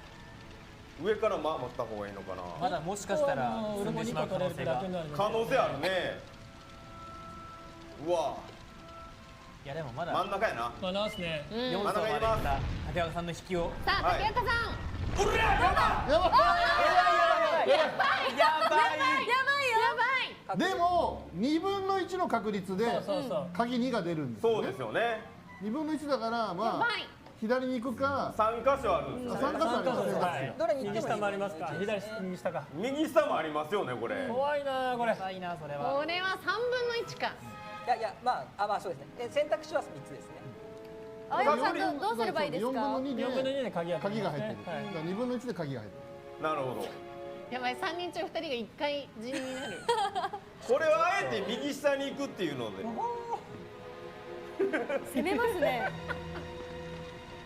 でってみようかな。そうです確率からとどれも一緒ですけど2層で待ってますよ竹若さん。オッケー。はいはいじゃあ右下行きます。はい。レッツゴー。ファイヤ投げのないことあるんだよなこれもな。ファイヤー、ファイヤちょっとスライムベスチーム弱すぎるでしょ。ー。マジか。ー。ね、ベスチーム弱すぎる。か。いや今でも朝さんが2回今竹中さんね呪いの言葉を言って入ったからね。ファイヤーが。ファイヤーファイヤーがあかんかったか。ファイヤーのせいか。そう。いやもうじゃあ私が2人の意思を継いでじゃあちょっと全部も背負ってお願いします。頑張っていきます。はい。これ降りた瞬間積んでるパターンもあるからね。たまにありますもんね。そういうのおいおいよしよしよしよし。いやでもこれもまだ分かるんですね。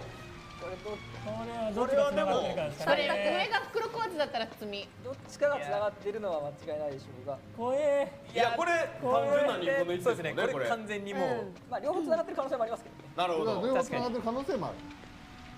いやいやでもあとハテナ怖いなね。ハテナはなんだろう。ハテナは多分鍵だと思う。はやっぱい。上に上行ってみます。 V のも差うちょっと時間待たせましょう。なんか仕草でカードじゃなしになんかサイコロとか大事ですダイスだ。ダイスで奇数偶数奇数偶数ああ、いいですね。確かに。ダイス。ダイスでじゃあはい。奇数が出たら上行きます。はいオッケ奇数出たら左行きます。はいはい。奇数が上。未来は私の手の中に。偶数。偶数左。左左。行きます。はい。来い。ファイヤー。フ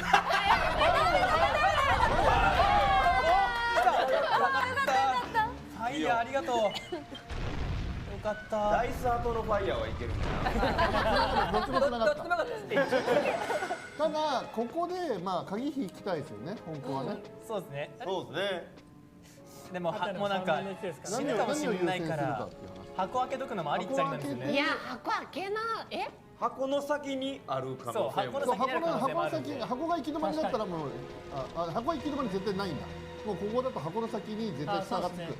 そうですね。ルート的には絶対つながる。確率はああ、下の方のルートがってことね。でもそしたらさ上でワンチャン鍵になった方がいいんじゃない？これ絶対箱だったら。そんなことない。同じか。同じですね。同じか同じですね。先を進まむか。あそうだ。これも箱箱ごといた方がいいんだ。下か上かってことだと思うんで私はもう3番と道を8番か道をね。道を切り開いていきます。 4回行ってもらうことには。うい。いいよいいよ。はい6番え、コメントにあるけど、鍵の隣の部屋に鍵が来ることはないってあるけど、本当ですか？いやそんなこともない。はいそしたらもう鍵がない。俺そんなこと意識したことない。あ、あるって。さあ来い。箱の部屋の隣箱もない。それもある。箱もある。あ、全然ある。はいあります大丈夫。よかった。全然ある。よしじゃあ行きます。配達はしてないと思います行け来い。ファイヤー。ファイヤファイヤー。サイコロなしのファイヤーよ。どっちにしてもこれはもうこの時間終わりでしたね。サイコロなしのファイヤーやった。いや全員でも地下2階か。まあでも一番多分いいやつお、麻痺。麻痺だね。じゃあみんなこれみんのなちょっと並べてもらって、はい一番自分でこれが良かったよっていう。はい。僕はもう1個しかないんで、1番もそうないです。1回で1個しか取れま私せん。 2個ある2個ある。会心率と1個しかないって結構やばいですね。やばい、一個はしかも失敗が2です。はい。どうしよう微妙全部。でも私はあれですね地下を狙ってるからゼロってのありましたねあそうですね宝箱よりも優先して装備圧迫するから持って帰れないまであるよ。あるいらないのは置いて帰る。置いて帰るよね。でも私も一択かもやってる職業からしたら。不意装備ですかね。あ、なるほど。不意。ゼロ結構ありますね。コメントゼロあるの悲しいねゼロ。どうしても宝箱避けていきますんでね。うん、鍵をそうそう狙いながら鍵優先になっちゃうから。選んだこの中で選ぶならばこれですね。はい。はいあとマサは君が不意をつく三河市コロビはい。というはいはいりなちゃんが私は会心率 1.4 と混乱と麻痺です。ああなるほどねまあ悪くはないね悪くはないやばい、すごい上からそうですね。そうですねまあでも見せどころとしてはゼロでしたねここね。ゼロです。こちらのチーム。はいじゃあ、はいます。これアンケ出るのかな、はい。戻り七ます。択の案件大体結果分かってるんですよやる必要もないかなと思うんですけど、うん。やっときますかアンまあケート一応七択やりますか。はいはい。じゃあ席をもじゃあログアウトしてはい了解別です。地に戻ってきた後に、でももう一回自分の確認しとかなくていいですか。大体うろ覚えだけど。これ鉄壁の下で、確か封印混乱だったかなこれ覚えておくんでしたっけ？封印60封印60混乱40だ安西先生が一つも覚えてません。安西さんも自分の忘れちゃってるからめちゃくちゃいい装備だったのに。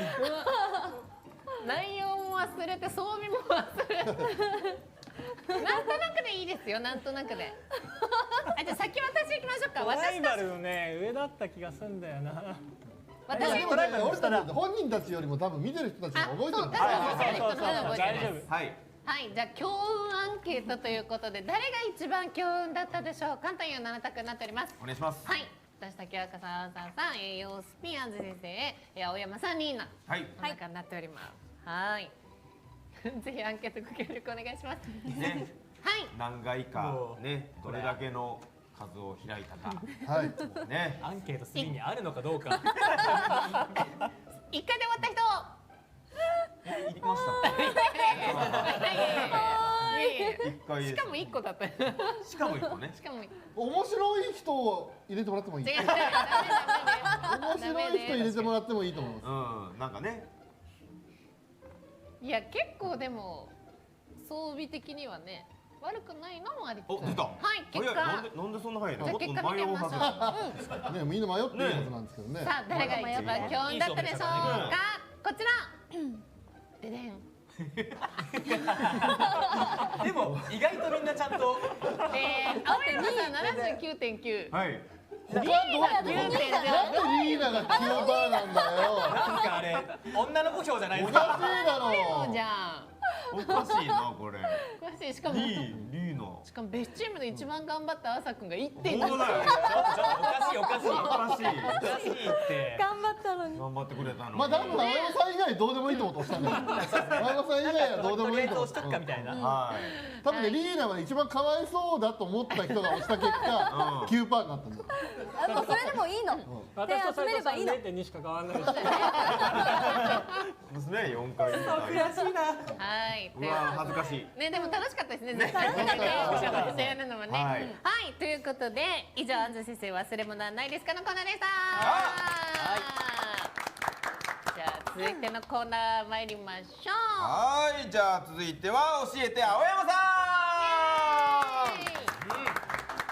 これは今日の話はもうずんずん入ってきますよね。本当にね。いつもより。はい。じゃあ、青山さん、お願いします。はい、ですね、今日は、ちょっと、そうですね、早速じゃあ画面切り替えてもらった方が。うわ難しそう二進数、二進数。あら。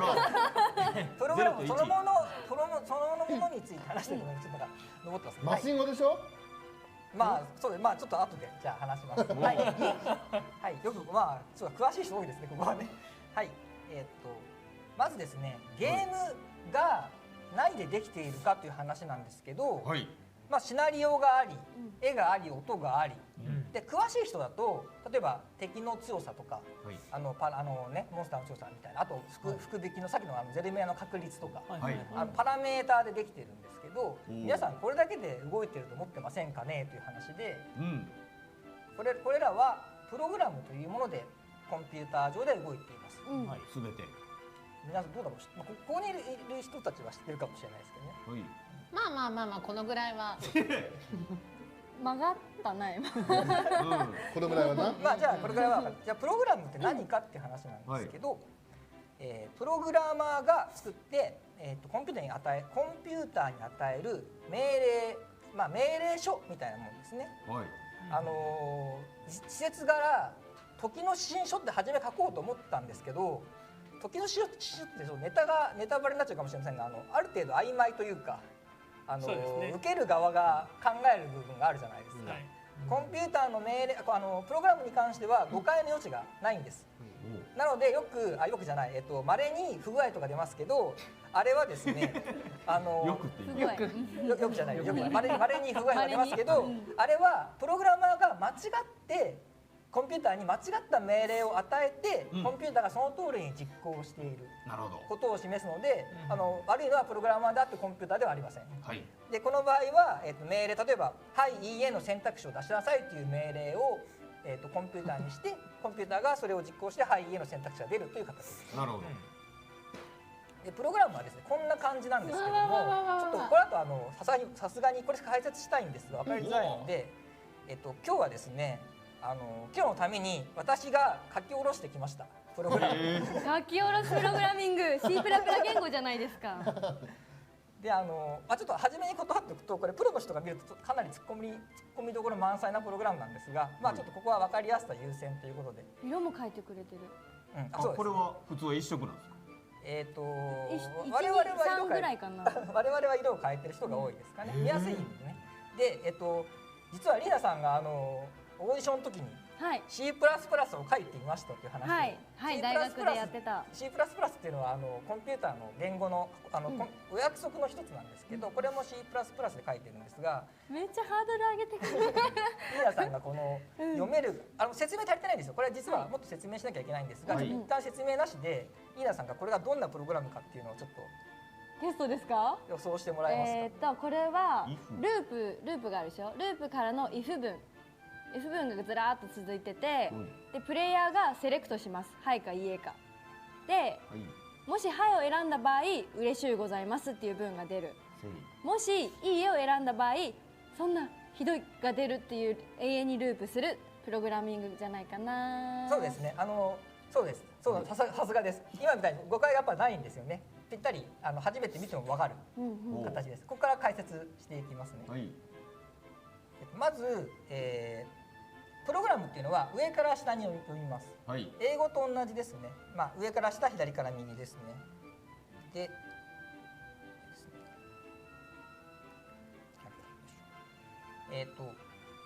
ちょっとまあ細かくいきますけど、はいなんとかコロン、これコロンなんですけどね、ループコロンって書いてありますが、なんとかコロンでここに行に名前を付けます。この行はループって名前になりました。まあそれだけです。はい。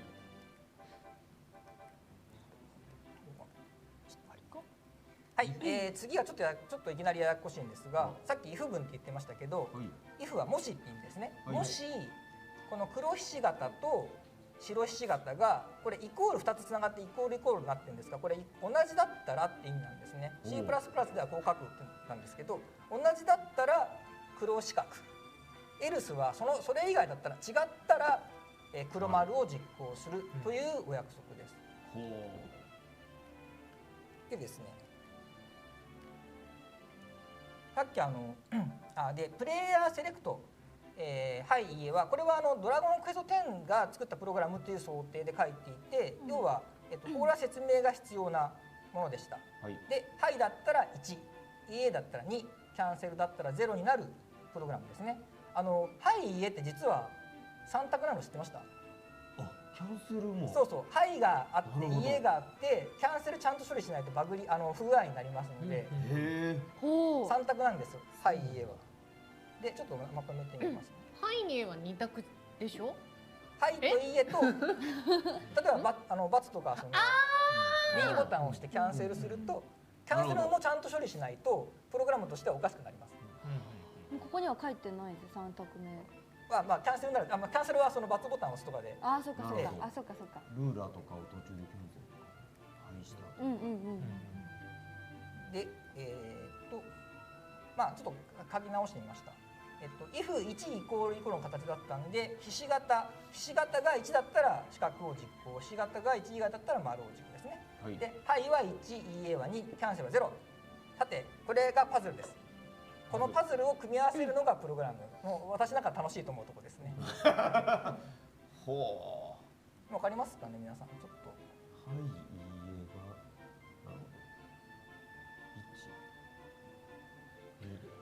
はい、いいえが。なるほど。1。キャンセル。はいだったらはいひし形が1になります。なのでif の1イコールイコールでひし形が1になるんででっていう話いうふうに考えていく感じですね。あ全然気持ちこもってない。ああ、いいじゃあ次行ってみましょう。まあコメントでは分かってる方は分かってますからね。ね。ー、うん要ははいだったらこの上の部分、はい。いいえとキャンセルだったら1以外なんで、下の部分が実行されるおお。っていうことですね。なるほど。あ GoTo ループでまた最初に戻るってことか。それはそうさっき、うんうんこの後話しますね。でそうですね。でまずはいのところなんですけど、はい。 NPC セイっていうのもこれもドラゴンクエスト10のプログラムで、まあ NPC のセリフを表示します。まあはい嬉しゅうございますって表示しますね。で EA の時のそれ以外は EA の時の実行なので、この嬉しゅうございますという表示が終わったらその次に行きます。プログラムが上から下に流れますので EA のところ飛ばしてここに書かれてない次の行のプログラムを実行することになります。要は「はい」を選んだら「嬉しゅうございます」って出して次に進みます。なるほど。なるほどなるほど。すっ飛ぶんですね。はい脳のやつが。で EA の場合そんなひどいって NPC のセリフを出して NPC ってわかりますかね、街の人とかですね。はい。 NPC はわかります。はい返事が早い。急に声を上げる。で、GoTo ループこれも GoTo って英語で GoTo ですね。ゴーってGoTo なんで後藤さんがいるゴートループ。そんなキャラおったみたいな。これは GoTo ループではループに行けってことですね。うん。そうするとまあこうなります。おそうすると何が起こるかって要は家だとそんなひどいって言ってまたはい家の選択肢が出る。おお。いわゆるまあ私なんかドラクエ伝統のはい家ループですね。はいはい家を選んだら抜けられないはいだと抜けられるっていう。でもちゃんとセリフは用意してあるけども。そうですね。はいそういうプログラムの紹介でした。なるほど。はい。じゃすごい。あちなみにこれどうですかね、理解しましたかね。でもどうですかね。あんな単純な一つの会話でもこれぐらいのうん。結構複雑というかいろんな道筋があって。そうですね。っていうことですねはい。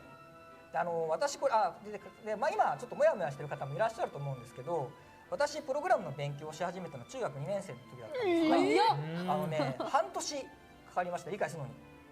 理解するまでに半年かかりました。で、それは早い方遅い方なんですか。いや時間かかりましたね多分ね。ただまあ中学2年生なんでまあ仕方ない部分はあると思うんですけど、あそっか理解した時はなんつうかこう雷に打たれたようなガラスの仮面でウォーターみたいな感じになってですね。わかりますかね。わかりますかね。すいません。ヘレン・ケラーのやつでしょ。そうです。道が開ける限り。だからあれわかりますね。本当にこうそうなんか全てを理解したようなプログラムコンピューターを全て支配できるような今命令を聞いてくれるわけじゃないですか。はい。私はもう世界を支配できると思いましたね。まあ中2なので。ただアルマさんが言ってる理解したっていうのは本当に理解してるんだよ。なるほど。俺たちが例えばベーシックとかの時代やってましたねベーシックねみんなで書かれてるコードをそのまま映してました。写してるっていうことはみんなできるんだけど、多分 if 文とかGoTo文って昔からあったんだけど、そういうものを含めて俺たちが書き真似てるのと相葉さんが理解したは全く別物だと思います。うんね。はい、俺そんな打たれなかったもん。なんか動いたそうそうそうみたいなそうね、ね。なんかサークルとかでね、そんなんで丸かけたら嬉しいとか。そうそんなみんな通りましたプログラ通ったよ。あ急に歯切れが悪くなってる。じゃあちょっとこう今の前半です。後半いきますね。ドラゴンクエスト10は言語プログラミング言語要はお約束のパターンですね。がいくつもありまして、ドラゴンクエスト10ではこれルアって読んでるんですけど、ルアというプログラムもよく使っています。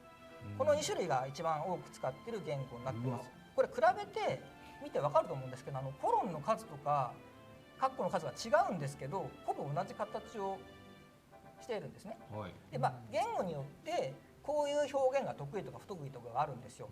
検索が得意とかね。でドラゴンクエストちょっと調べてみたんですけど、全部で30種類ぐらいプログラミング言語は使ってました。そんなに。でね、全言が合わせてちょっとばらしちゃいますけど、2000数百万行あります。ドラゴンプログラムって行数で大きさを測るんですけど、2000万行超えてるのは多分相当でかいですね。はい。すごい。でね。想像できない。2000万行。でですね、ルアと C++ がこんだけ近い、C++ がこんだけ似てるのに、似てるじゃないですか。だからなんで使い分けてるのかっていう疑問が湧きますよね。湧きますよね。ね、1個でいいんじゃないかなと思う。そうですよね。それを説明をちょっとします。ちょっと複雑なことになります。プログラマーは C++ でもルアでも書きますが、さっきマシン語って言ってましたけど、コンピューターはマシン語、機械語しか理解できません。本来。なので、じゃあどうせ C++ もルアも新しいんだから機械語で書きゃいいじゃん話じゃないですか。機械語こんな形をしています。青山さんぐらいになるとこれ見ただけで何が書いてあるか分かるんですよね。青山さんぐらい。マトリックスの世界ですよね。0と1の世界。これいい感じに0、1書いたわけじゃなくて、さっきのプログラムです。これは GoTo を意味します。ちょっと私これ今のコンピューターじゃなくて私が中学の時こういうのなかったんで、高級な言語ごめんなさい高級言語って言うんですけど C++ とかルアなかったんで、私は手で書いてましたこれを。中学の時にこの1100万11っていうのが常に出てきたらもう全部こと椿さんそうやって読まないです。11000011ってそうですね。これは二進数なんでね。はい。さっき最初にリーダーさんが言ってたように二進数です。位はいらんか。いらない。でこれはさすがにそうはこれ書きましたけど、さすがにこれ短いから書けるんで本気で書こうと思ったら無理があるんですね。なのでプログラミング言語っていうのを設けて変換を機械語に変換するってことです。でその方法が C++ とルアと違っていて、C++ は下の行ですけど、まず最初に機械語に翻訳します。翻訳してからコンピューターに渡すので、これは分かりやすいと思うんですね。ルアーの方はルアーのままコンピューターに渡してですね、コンピューターの上であらかじめ機械語で同時通訳機が動いてるんですよ。同時通訳のプログラムが動いていて、ルアーは同時通訳しながら動いています。なので、特徴で言うと C++ は、実行するまで時間がかかるんですけど、実行してからは早いです。ルアーは実行するまでは早いんですけど実行してからが遅いです。ただ遅いといっても今のコンピューターって1秒間に100億とかさっきの機械語のレベルで100億から1000億ぐらい処理をこなすんで十分早いんですね。1秒間ですからね。なのでさっきの「はい」「いいえ」みたいな選択肢、人間の応答を待つようなものは全部ルアーで書いています。ドラゴンクエスト10でも。ただ秋の時に説明したポリゴンみたいに60分の1秒の間に数十万回処理しなきゃいけないやつは C++ とかもっと専門の言語で書いていたりします。はい。なるほど。じゃあ一つの動作とか一つの選択を決めるときに、じゃあまず何言語を使うかっていうのからスタートするってことですか？大きく言うとそうですけど、大体もうなんていうか今までの経験もありますんでね、大体もう分かりますね。はい。ただ際どいのがあります。ルアーで書くべきか C++ 書くべきか、あるいは両方に分割するかみたいなことはよく起こります。はい。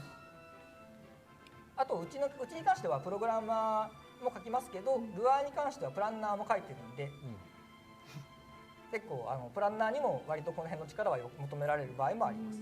はい。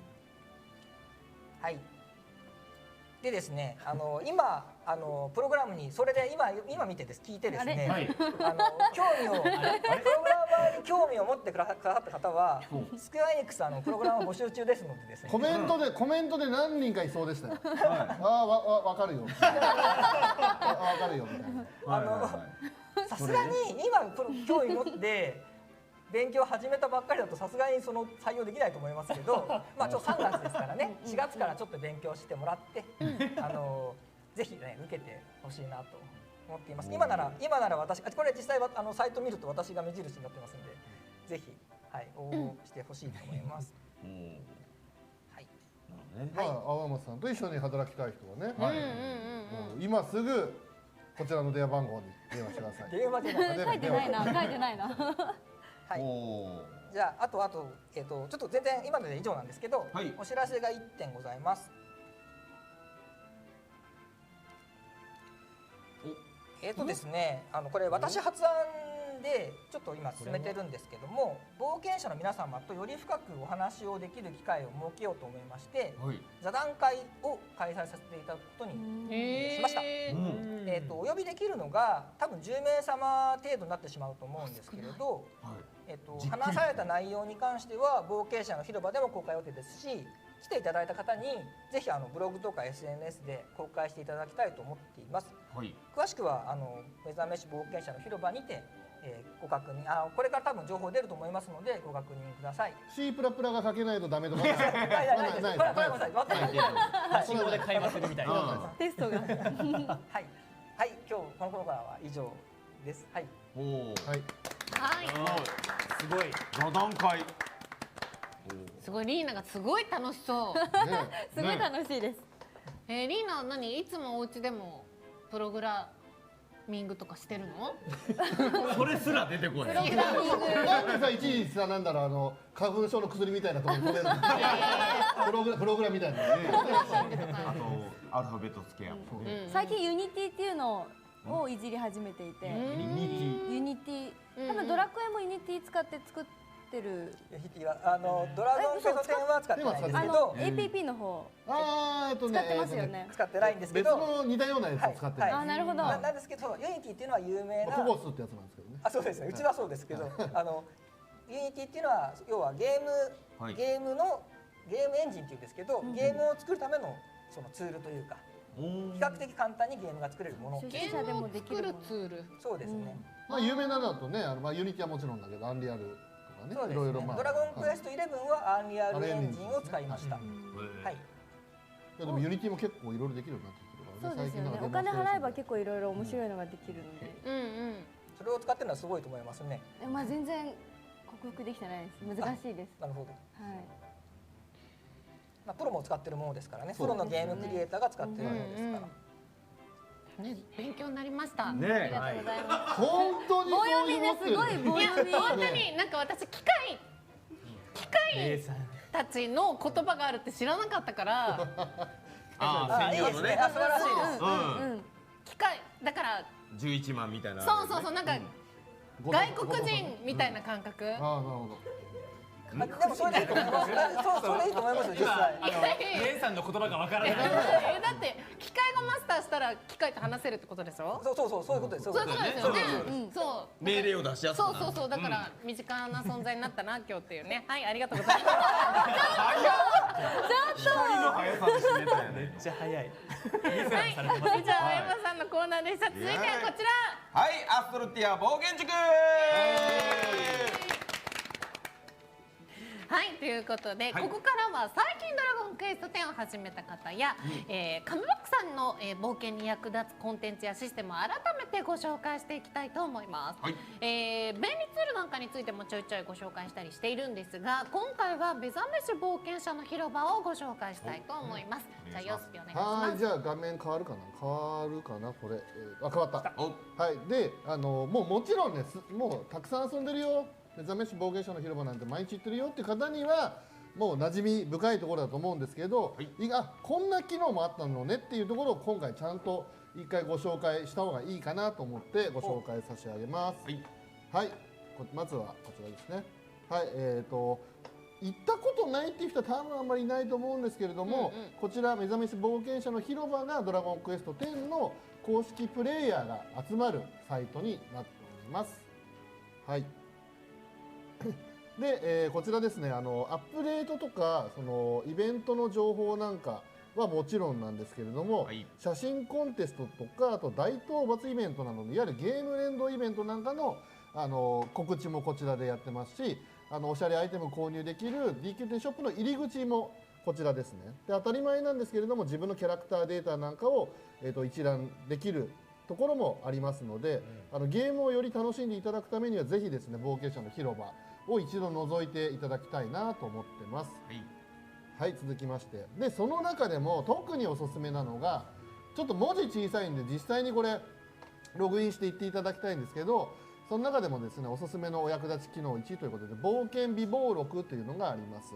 こちら戦績というタブの中にあるんですけれども、ここよく見ると、ルーラストーンですとか、はいあと翡翠の鍵ですとか、特にやっぱそのスキルブックとか取り忘れたものがないかなっていうのをここで行くことによってチェックできます。種とか意外とフィールドの箱に入ってるやつを取り忘れてるはいものとか、本当はコメントでもありますけど、安西先生用です。忘れてる方はぜひですね、ここ見ていただいて、なるほどこれ本当に美しい層とか意外と忘れてるのよ。意外と忘れてるの。はいまあそこはね、ぜひですね、ここを確認してもらえると、取り忘れてたみたいのがあるので、本当にこれ便利なんでですね、ぜひ行っていただきたいなと思います。はい。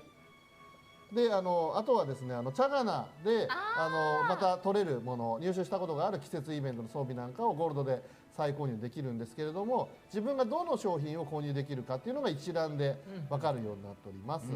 で、ドレスアップなんかでチャガナのアイテムを使う方も結構多いと思うので、こちらでぜひ確認してもらえると、自分が何をチャガナから買えるかっていうのが分かります。はいあとは意外とシンプルなんですけど、世界地図がちゃんとここ冒険者の広場でも確認できまして、入手まだ開けてない宝箱の一覧とか、あと釣れる魚が何っていうのを、まだ釣ってない魚とかいるんだったらここから確認できたりとか、はいあとはこのマップに出現するモンスターのリストなんかがゲーム内だけじゃなくて冒険者の広場でも確認できますよというものです。はいはい、でこれが意外と皆さん使ってないかもしれないなと思って改めてご紹介するんですけれども、よく使うセリフを実は冒険者の広場で編集できます。これゲームの中でやることももちろんできるんですけど、はいゲーム外の部分で編集できますので、これ本当便利です。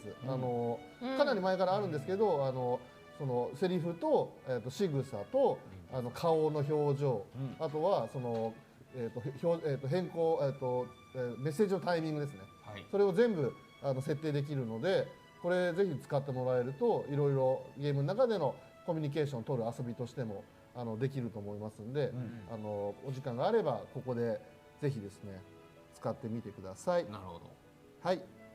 で最近実装されましたが、どうしてもツイッターとかだとなかなかね、そこの外の SNS とかだとやっぱりネタバレどこまで話していいのかっていうのがやっぱり皆さんなかなか分からなくて、面白かったのにこれみんなと共有したいみたいのをやれる場所を公式でやっぱり作ってほしいっていうやっぱご提案も結構あったので、実際その物語とか好きなキャラクター、まだみんなが遊んでないと分からないキャラクターとかもこのお話感想広場というところであればネタバレを含んだ投稿も OK なので、ぜひですねここで皆さんでああじゃないこうじゃないっていう感想をですね投稿してもらえれば嬉しいなと思ってます。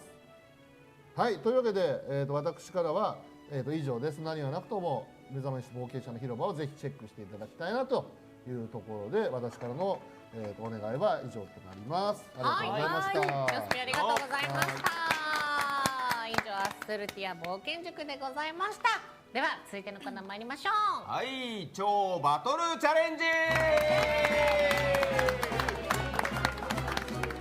さあここからはゲストの方と一緒にバトルにグルメ屋でやりきったよね。やりきったのあるよね。ひとしきり遊び切った感じ。まだあるんですよ。熱いバトルでしたよそうなんです。ここからもまだ熱いバトルございます。ははいい、プレイするのはゲストのアーサーさん、そして、はいヨースピー、リーナー、そして竹岡さんの4人となっております。うん皆さんに挑戦してもらうボスはこちら。なんだじゃじゃーん、ジャキンピロリアンおージュリアン強い。これね超強い超強いよ。はちょっと特殊な攻略法のボスだから大変ですね。予告するとね15秒倒す？15秒で倒す15秒で終わる。倒すってこと倒すか倒されるか。15秒15秒で倒すか倒されるか。15秒で早いから静止誤差でもちょっと時間たくさん遊びませんか、せっかくだから。ねえ、はいということでじゃあ、職業構成どうしますか？俺はもう考えたんだけどやっぱ戦士かなと思って。ヨスピ選手、選手、はい。北朝さんがじゃあまあバトルマスターでせっかくなんで。バトルマスター欲しい。はい、じゃあ竹岡さん。じゃあ僧侶でそれを。とりあえずはい。でリーナが占い占いして占いやる。いくということで。いいんじゃないね。いいん良さそうですね。はい、じゃあ皆さん準備の方お願いします。はい。なんか今コメントでスパがいいんじゃないかっていうね。もうゴールドシャワーしまくる。スーパースタボディーガードつけてゴールドシャー。ワー。はい。ピロリアンバトマス特に向いてないんですよね、このバトルに。でもね、かもしれなんかないですね。バトルチャレンジよく番組でやってますけど、はい珍しくこれはやばいってコメントが多かった。これやばいですね。はい。このメンバーなのにやばいっていうね。さあじゃあ見てる、皆さん準備してる間にですね見てる皆様に、勝てるかどうかアンケートを聞いてみましょう。ザキンピロリアン超強いに1勝てる2勝てないアンケートご協力お願いしいや怖いなます。だって何がすごいってゼルメアでやりきった4人ですよ。やるだけやった4人ですよ。本当だ。なんかもう一仕事終えた感じが。結構ベスチームが3人もいる。そうよ、持ってない人がだいぶ含まれてる。そうそう。さあ挑んでいただきますよ。アンケート結果怖いな。はい、アンケート結果じゃあ見てみましょうか。はい、アンケート結果こんな感じになっております。じゃじゃん、出るかな。いやですよね。ここまで偏ったことなかなかないよ。なかなかないですよね。もうちょっと50あたりが多いのにね。ね、勝てる27.2、勝てない72.6とかで、いうことで圧倒的に勝てなそう。いや本当にね滑り出しが大事なんですよねうん。これちょっとつまずいちゃって増殖が始まっちゃうと手に負えないので、はい。特に占い師のいいカードが来るかどうかっていうところにかなり勝負がそういうの上がってきますね。がポイントになる、はいって感じですかね。占い師は何を入れる感じですかね。状態衣装が結構入るので、それを多めに入れてもらえるといいかなと思いますね。なるほど。はい。じゃあ皆さんね準備に入っていただい状態以上とかないよ。て、ね、コメントだと幻惑がおすすめなんてコメントいいですもね。ね。はい。ってことは占いの月じゃあやっぱりあれになるのかな。好きですね。月のタロットを置ければ。占いがだいぶ重要な。スパでスパークショットとかもなんかああ、スキャンダルとスキャンダルとかしまくった方がいいんじゃないの？スパは確かにボディーガードもありますし、でもちょっと火力がなーっていう不安ゴールドシャワーぶちまければよいでしょ。いやいやいや1億ゴールドあるぞ俺。 1億まとめて投げましょう。まとめて投げられないんでね。まとめ投げしましょ投げちゃう。うんで。銀行ぶつけてやりましょう。ねでもコメントだと占いも半バトもなしで勝ったっていう人もいます。コあメント書いてありますね。すごいですねどうやって勝ったんだろう、すごいな。はい。ハンバトも確かにいいですね。はいそうな気がするけど、まあでも戦士が。がいいな。俺やっぱ戦士でいきますよ。はい、ヨスピー選手。はい、準備の方どうでしょうか。今絵の方の移動。はい。ゼルメアから期間中です今。みんなで移動します。謎の難易度。まあ超強いですからねそう。ですね。はい。いやそもそも皆さんやって勝ってんの？どうなの？あ、じゃあ勝ったことある人のジャキンピロリアンだってにさすごい超強いに超勝ったこと。ね。あ、でも屁が多い。半々ぐらい。半々ぐらいですね。変な方が多いですね。なんなら。倒してない人の方が多い。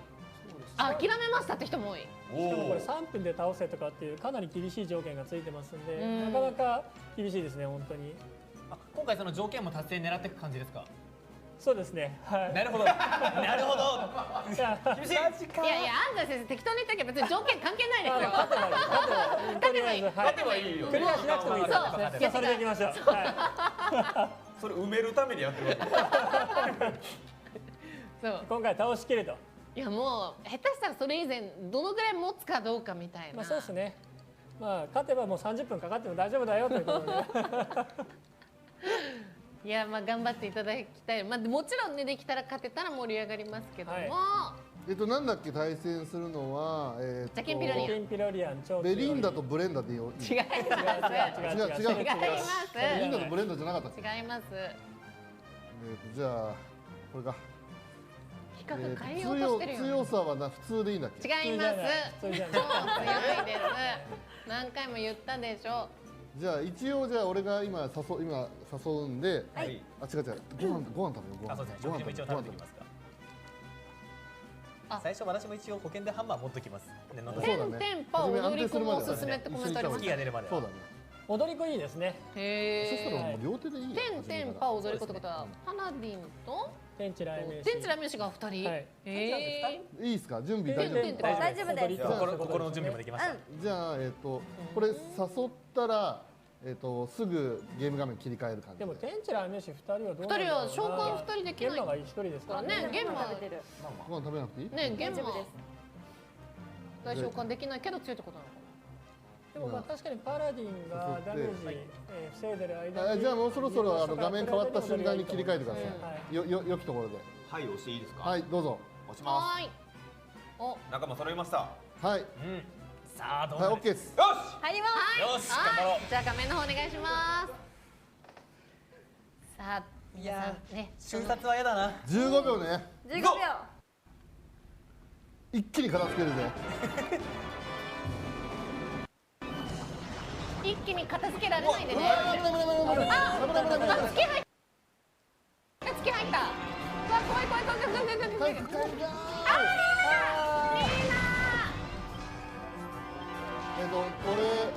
やばいこれ使うんで、俺が回復する、振り返ります。あやばいでもとりあえず月入ったんで時間稼げると思います。ちょっと待ってください。すごい渡そうの振り返らすのは私が行きますか。そうなんですよ。アイテム使えないんですよ。はい。見とれてる。アイテムは使わないありがとうございます決めますかな。苦しい苦しい苦しい。耐えて耐えて。おここでスターショットお月のカラット審判しますオッケー、サンキュー。よしよしよしよしよし。お持った持った持った持ったムズムズしてる B。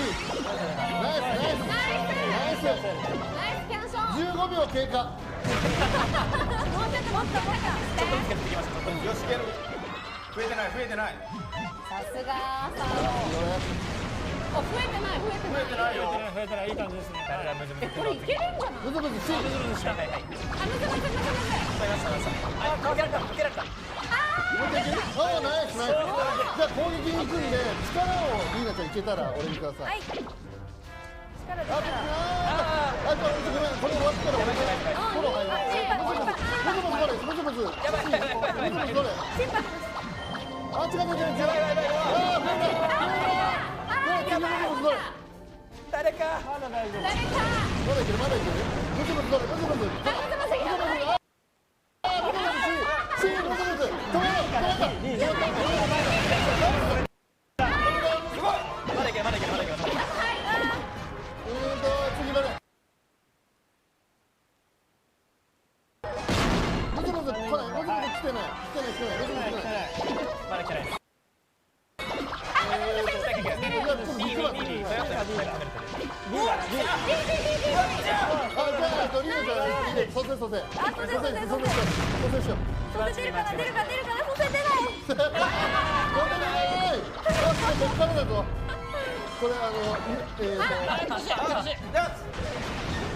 よーし、俺がムズムズ全部止めてるぞ。はい、ムズムズムズムズ。えい。ほら、ムズムズ止めた。止めたよ、ほら。どれ、次ムズムズどれ、次ムズムズ。次どれ、どれ、あ、手すんな。いやでもまだも結構持ったよ。1分ぐらいは多分持ちました。いや実質勝ちでしょ。今いいコメントあった実質勝ち。15秒8って何そうですね、実質勝ちみたいな。まあだから今日は何を言いたかったかというと、はいこういう強敵もまだいるんで、ぜひ皆さんでねいろんな組み合わせでね戦っていただきたい。はい。食変えればまたねそうなんですよ。ね形変わったかねも。アーサーさんどうでしたいやー悔しいですね。ムズムズ頑張って止めてたんですけどすげえ止めてくれてたよね。頑張ってた。なのですごい全然増えなかったもん。序盤すごかったね。すごかったです1よ。体ぐらいは倒したかったですね。でしかもリーナも占いすごい占いワタボーとエンゼルを力から全部月に変えたんですけどあ、その分力がなくなっちゃってまあまあでも。でもでも15秒は持ったんでよかったです。ねいや頑張りました見事なぜバひチャレンジトルでしたよしてほしいですね。はい皆さんね。はい見事なバトルでしたはいありがとうございました。いや楽しかった。じゃあ皆さんログアウトしてこっちにね戻ってきてくださいはい本当ねぶっちゃけね15分エンドも考えてたんですよ。15分エンディングもね。なかなかね月が入ってちょっと蘇生もあってみたいなねそれでも結構攻撃力も高いんでね、猛毒とかも入りますし、まあ超強いですからね超強いですね本当に腕のある方が挑んでいただいて研究してぜひ倒してもらいたいかベホマラしかやなとってなか思いますったな。やるあの敵はベホマラしかやれないですよ。それで十分ですけどねはいということで以上バトルチャレンジでございました、はいということで、そろそろお別れの時間が近づいてまいりましたここで、DQ10 からのお知らせおです願いします。ドラゴンクエスト10 5000年の旅路遥かなる故郷へオンライン公式ガイドブックアストルティア防衛軍プラス白宝箱プラスイニシエのゼルメア編バージョン 4.0 から 4.1 が今月22日に発売となります時空を超えた壮大な物語やアストルティア防衛軍天地雷鳴し新装備品や白宝箱そしてイニシエのゼルメアなど新バージョンの冒険を楽しむための情報を詰め込んだ一冊となっております新バージョンでは初めての公式ガイドブックで、詳細なデータも充実している内容となっております。さらに特典アイテムとしてですねいつもと違うポーズで寝られる仕草書寝る3とですね装備品の錬金効果を上昇させる青の錬金石が10個もついてきます嬉しい。はい寝る仕草は昨年発売された、地獄の三沢先生の本にも、ついていたものとは別の寝る仕草となりますので、ご注意ください新たな冒険のお供にぜひチェックしてみてくださいお願いします。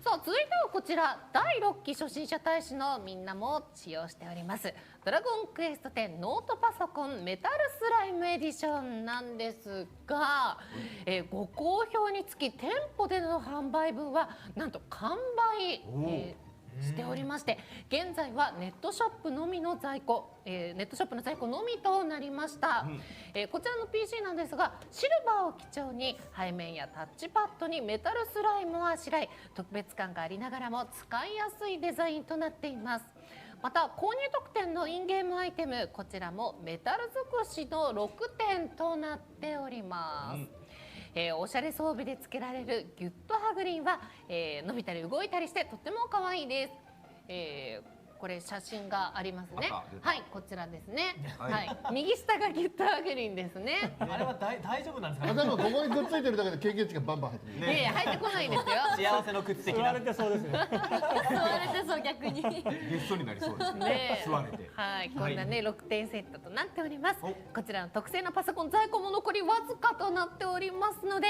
お買い逃しないようにお願いいたしますこれ実はあれなんですよ、発売後に注文が結構多くて、まずウェブ側が売り切れたんですよ。これでお店側にはまだあって、で今度お店からネット側に持ってきてもらったりとか、で今度お店にないからってネットに戻したりとかって言って今はもうお店には全部なくなってしまって本当にネットオンリーなので、欲しい方はネットの方のショップに行っていただければありますんで、はいそこだけご注意いただければなと思います。はい、在庫あるうちに、はい、皆さんお急ぎください。はいさあ、そしてドラゴンクエスト10ネットカフェ春キャンペーン2018のお知らせです。全国1200店舗に展開しております提携ネットカフェにてお得なアイテムコードがもらえるキャンペーンを実施中です。提携のネットカフェを3時間以上利用するとメタキンコインや超元気玉がゲットできるアイテムコードがもらえます。詳しい参加方法や提携店舗についてはうんこめのキャンペーンサイトよりご確認ください。さあ続きましては DQ10 ショップからのお知らせです。今月は4人乗りドルボードの新作 UFO プリズムが登場です。またキャラクターなりきり装備シリーズではこちら右なんだはてなはてなはてなのドレス、なりきりなのにまだハテナハテナ。なんですね。何になりきってい誰いのかなんだよってはい、というのも安西先生こちらは、はい、こちらの15日にリリースされるアストルティアキャラクターズファイル第2弾の飛びやす編に出てくる、女の子の装備になります。なるほどまだね、名前の方はぜひプレイして知っていただきたいなと思いますんで、はいここではハテナとさせてください。はいリハーサルでは出ちゃってたんですそう全員が頭にハテナつきましたね。って思って15日にねお楽しみにしてください、はいさあそして UFO ドルボードの動画今回初公開でお届けしますのでこちらご覧ください。どうやって4人乗るかって4人乗話りね。はい、空飛ぶ円盤プリズム銀のボディに青いライトが特徴です。赤い方はですね謎の飛行物体プリズムとなっておりましてフロントガラスとヘッドライトがついた別バージョンとなっております。音は独特の無重力サウンドが鳴りますよ。これ私もすごい好きなんですよね、いい音ですよね。さあ4人乗りタイプということで相乗りすると内部に UFO 内にポンポン入ります。 UFO にそうなんです。中に格納されてるんです格納さはい吸い込まれていくんですね。中に不思議なスペースがある。はい、でも頭上に名前も表示されますし、はいフレアもカラーリングすることができましておー黒にすると下のライトを消すこともできるということなので、なるほど消したい人もいるんでしょうね。ねいると思いますよ。 4人乗ってる時は名前がちゃんと被らないように展開されて表示されてますんで、はい、わかりやすいようにねなっております。さあこちらは3月23日金曜日より発売となりますのでお楽しみどうに。考えてもドルワームの技術を使ってるんですよねあれはね。まあね、そうですねだか。らもうドワーフ限定にすべきですよそうですよ。乗れるキャラは。で、ドルはそうですね。割引にしてもらうと。ドワーフ宇宙から来たわけじゃない。ないです別にドワーフ宇宙人じゃないでしょ別に。別にではないです。はい、そして続いては、年間お買い物ランク特典のお知らせです。到達ランクで特典アイテムが決まるお買い物ランク特典なんですがシルバー特典はラグアスの天外ベッドこれ右下ですね、はい、ゴールド特典はゴーレック監修の小さなメダルの盾これいい。右の真ん中これ可愛いですね。やっぱドワーフやな。さあプラチナ特典は綿毛プリズム右上のねふわふわしているプリズムです。さあそしてダイヤモンド特典は毎年人気の豪華家キット。M サイズの家は2階のテラス部分にも庭具を置ける新しいタイプ。S サイズは潜水艦や海賊船に改装可能な海をコンセプトとした家キットとなっています。こちらもですね動画公開中ですので気になる方はそちらの方チェックしてみてくださはい。い。年間お買い物ランクは3月31日までのショップ利用分で決まりますので、ぜひランクアップを目指してラストスパートをお願いいたしまはい。す。以上 DQ 店ショップからのお知らせでございました。さあ続いてはロッピー限定ウェブマネー使ってもらえるキャンペーンのお知らせです。全国のローソンやミニストップにあるロッピーこちらでですねウェブマネー3000ポイントを購入した方を対象にお得な特典がもらえます。ご購入いただいた3000ポイントをチャージすると先ほどご紹介した DQ 店ショップのお買い物ランクに利用できるお買い物経験値 300EXP 分がもらえます。はい、さらに DQ 店ショップで3000円以上お買い物をすると福引券やメタルチケットなどがゲットできちゃいます。メタルチケット今ね結構そうですね便利ですからね。ペアにするのもね。そう、はい年金したりできますからね。また先月まで実施しておりました冬のウェブマネーキャンペーンにて5000年の旅路遥かなる故郷へパッケージデザインの、ウェブマネーカードを使ってキャンペーンに参加いただいた方が今回のキャンペーンにもご参加いただけるとダブル特典としてさらに入手できるアイテム特典もございます。気になる方は詳しくは冒険者の広場にてご確認ください。さあ最後のお知らせです、ドラゴンクエスト関連の番組のお知らせとなります。3月9日に開催されました第7回東京メトロポリタンブラスクインテッド京都公演の模様を有料放送でお届けします。放送は3月25日日曜日21時からとなります。第1部ではクラシックの名曲が、第2部ではシリーズ最新作「ドラゴンクエスト11」の中から厳選された曲の数々が金管五重奏で奏でられます。杉山浩一先生もお話で出演されているということなので、こちらの方ぜひぜひチェックしてください。ブラスクインテントの中には DQ10 のめっちゃ濃いユーザーが入ってガチ勢がいるんですよね。見てますか斉藤さん。ねえ、またこういう公演だと杉山浩一先生の軽快なトークもね、はい毎回名物ですので、話がはい、はい皆さんこちらの方もぜひチェックしてみてください。お願いします。さあ以上お知らせでございました。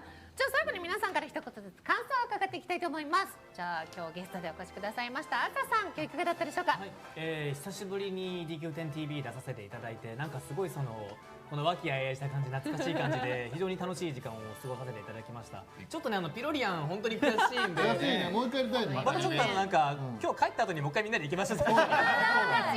ね、プライベートで。そうですね。あとね、新しいハイエンドコンテンツもすごい楽しみなので、うんちょっと皆さんね、また野良とかで会いましたらよろしくお願いします。ありがとうございました。ありがとうございました。さあそして今日ね青山さんのこのアシスタントを務めてくれましたリーナ。やっとです。やっと教えた青山に出れたんで。青山さんね。そんな名前だったっけ？青山さんね。青山さんね。あ、青山さんだ。青山さんじゃない。教えろ青山。フレンドリーすぎるだろ。子供ある。はい、だからもう大満足です。いつもね正座してそこら辺に座って見てたので、もうありがとうございます。大好きなコーナーなんだよね。はい、もう本当ありがとうございました。はい、ありがとうございました。さあ続いて青山さん。はい、ゼルメアは実は同じぐらいの地下4階に行けると同じぐらいの確率で0個っていうのがあるんで、ゼロだったらどうしようと思ってたんですけど、よかった今日はちょっとほっとしてました。はい、でもとても楽しかったです。プログラムの話もすごい思い切ってできて楽しかったです。どうもありがとうございました。ありがとうございました。さあそして安藤先生。皆さん、今年すごく花粉がひどいんですけれど、今日本当にひどくて、ひどいんですよ。もうすごくしんどかったんですけど、乗り切れてよかったです。選手護者もね、ピラミッドの確証を持つ子も、来月やりますので、ぜひ皆さん遊んでください。で、明後日からね、トビアスのキャラクターズファイルが始まりますんで、そちらの方もぜひ遊んでもらえると嬉しいです。今後ともドラクエ10の方よろしくお願いします。はい、ありがとうございました。さあそしてヨンピン。はい、ゼルメアを4分割で遊ぶとこんなに面白いんだ。新発見があったのと、俺多分もうちょっとできると思うんですよ。もうちょっとやれたはずです。相当悔しかったのね。ゼルメア。もうちょっとやれたはずなんで、また次回機会があればぜひやりたいな。アンケートもだいぶ伸びなかったですもんね。そうですね。3.2%。リーナ9%。はい。まあでもなんかこういうねみんなでワイワイやるのがやっぱりドラゴンクエスト10の良さだと思いますし、ヒロリアンも正直持った方だなと。正直持ったなと思うんですけど、でもやっぱりやるからには勝ちたいなと思いますし、また機会がそちらもねあれば、こういうなんかわちゃわちゃっとするけどみんなで楽しく遊ぶっていうのがやっぱりドラゴンクエスト10の良さだっていうのを再認識できる一日でした。ありがとうございました。はい、ありがとうございました。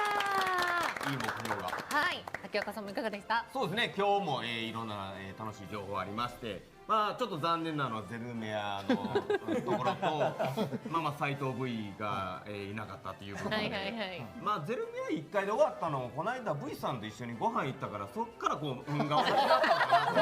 そうですよ。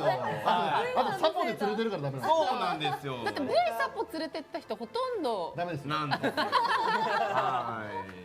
なので今後のV さんの活躍にちょっと期待しておりますが、はい、ありがとうございました。ありがとうございました。はい、いやいや今日ねゼルメアもうちょっと行きたかったんですけど、でも個人的に4回まで行ったの初めて見たので、青山さんのおかげで初めて見た人も結構いたんじゃない？そう、すごい楽しかったのと、あとコンピューター言語もはいすごく勉強になって。本当？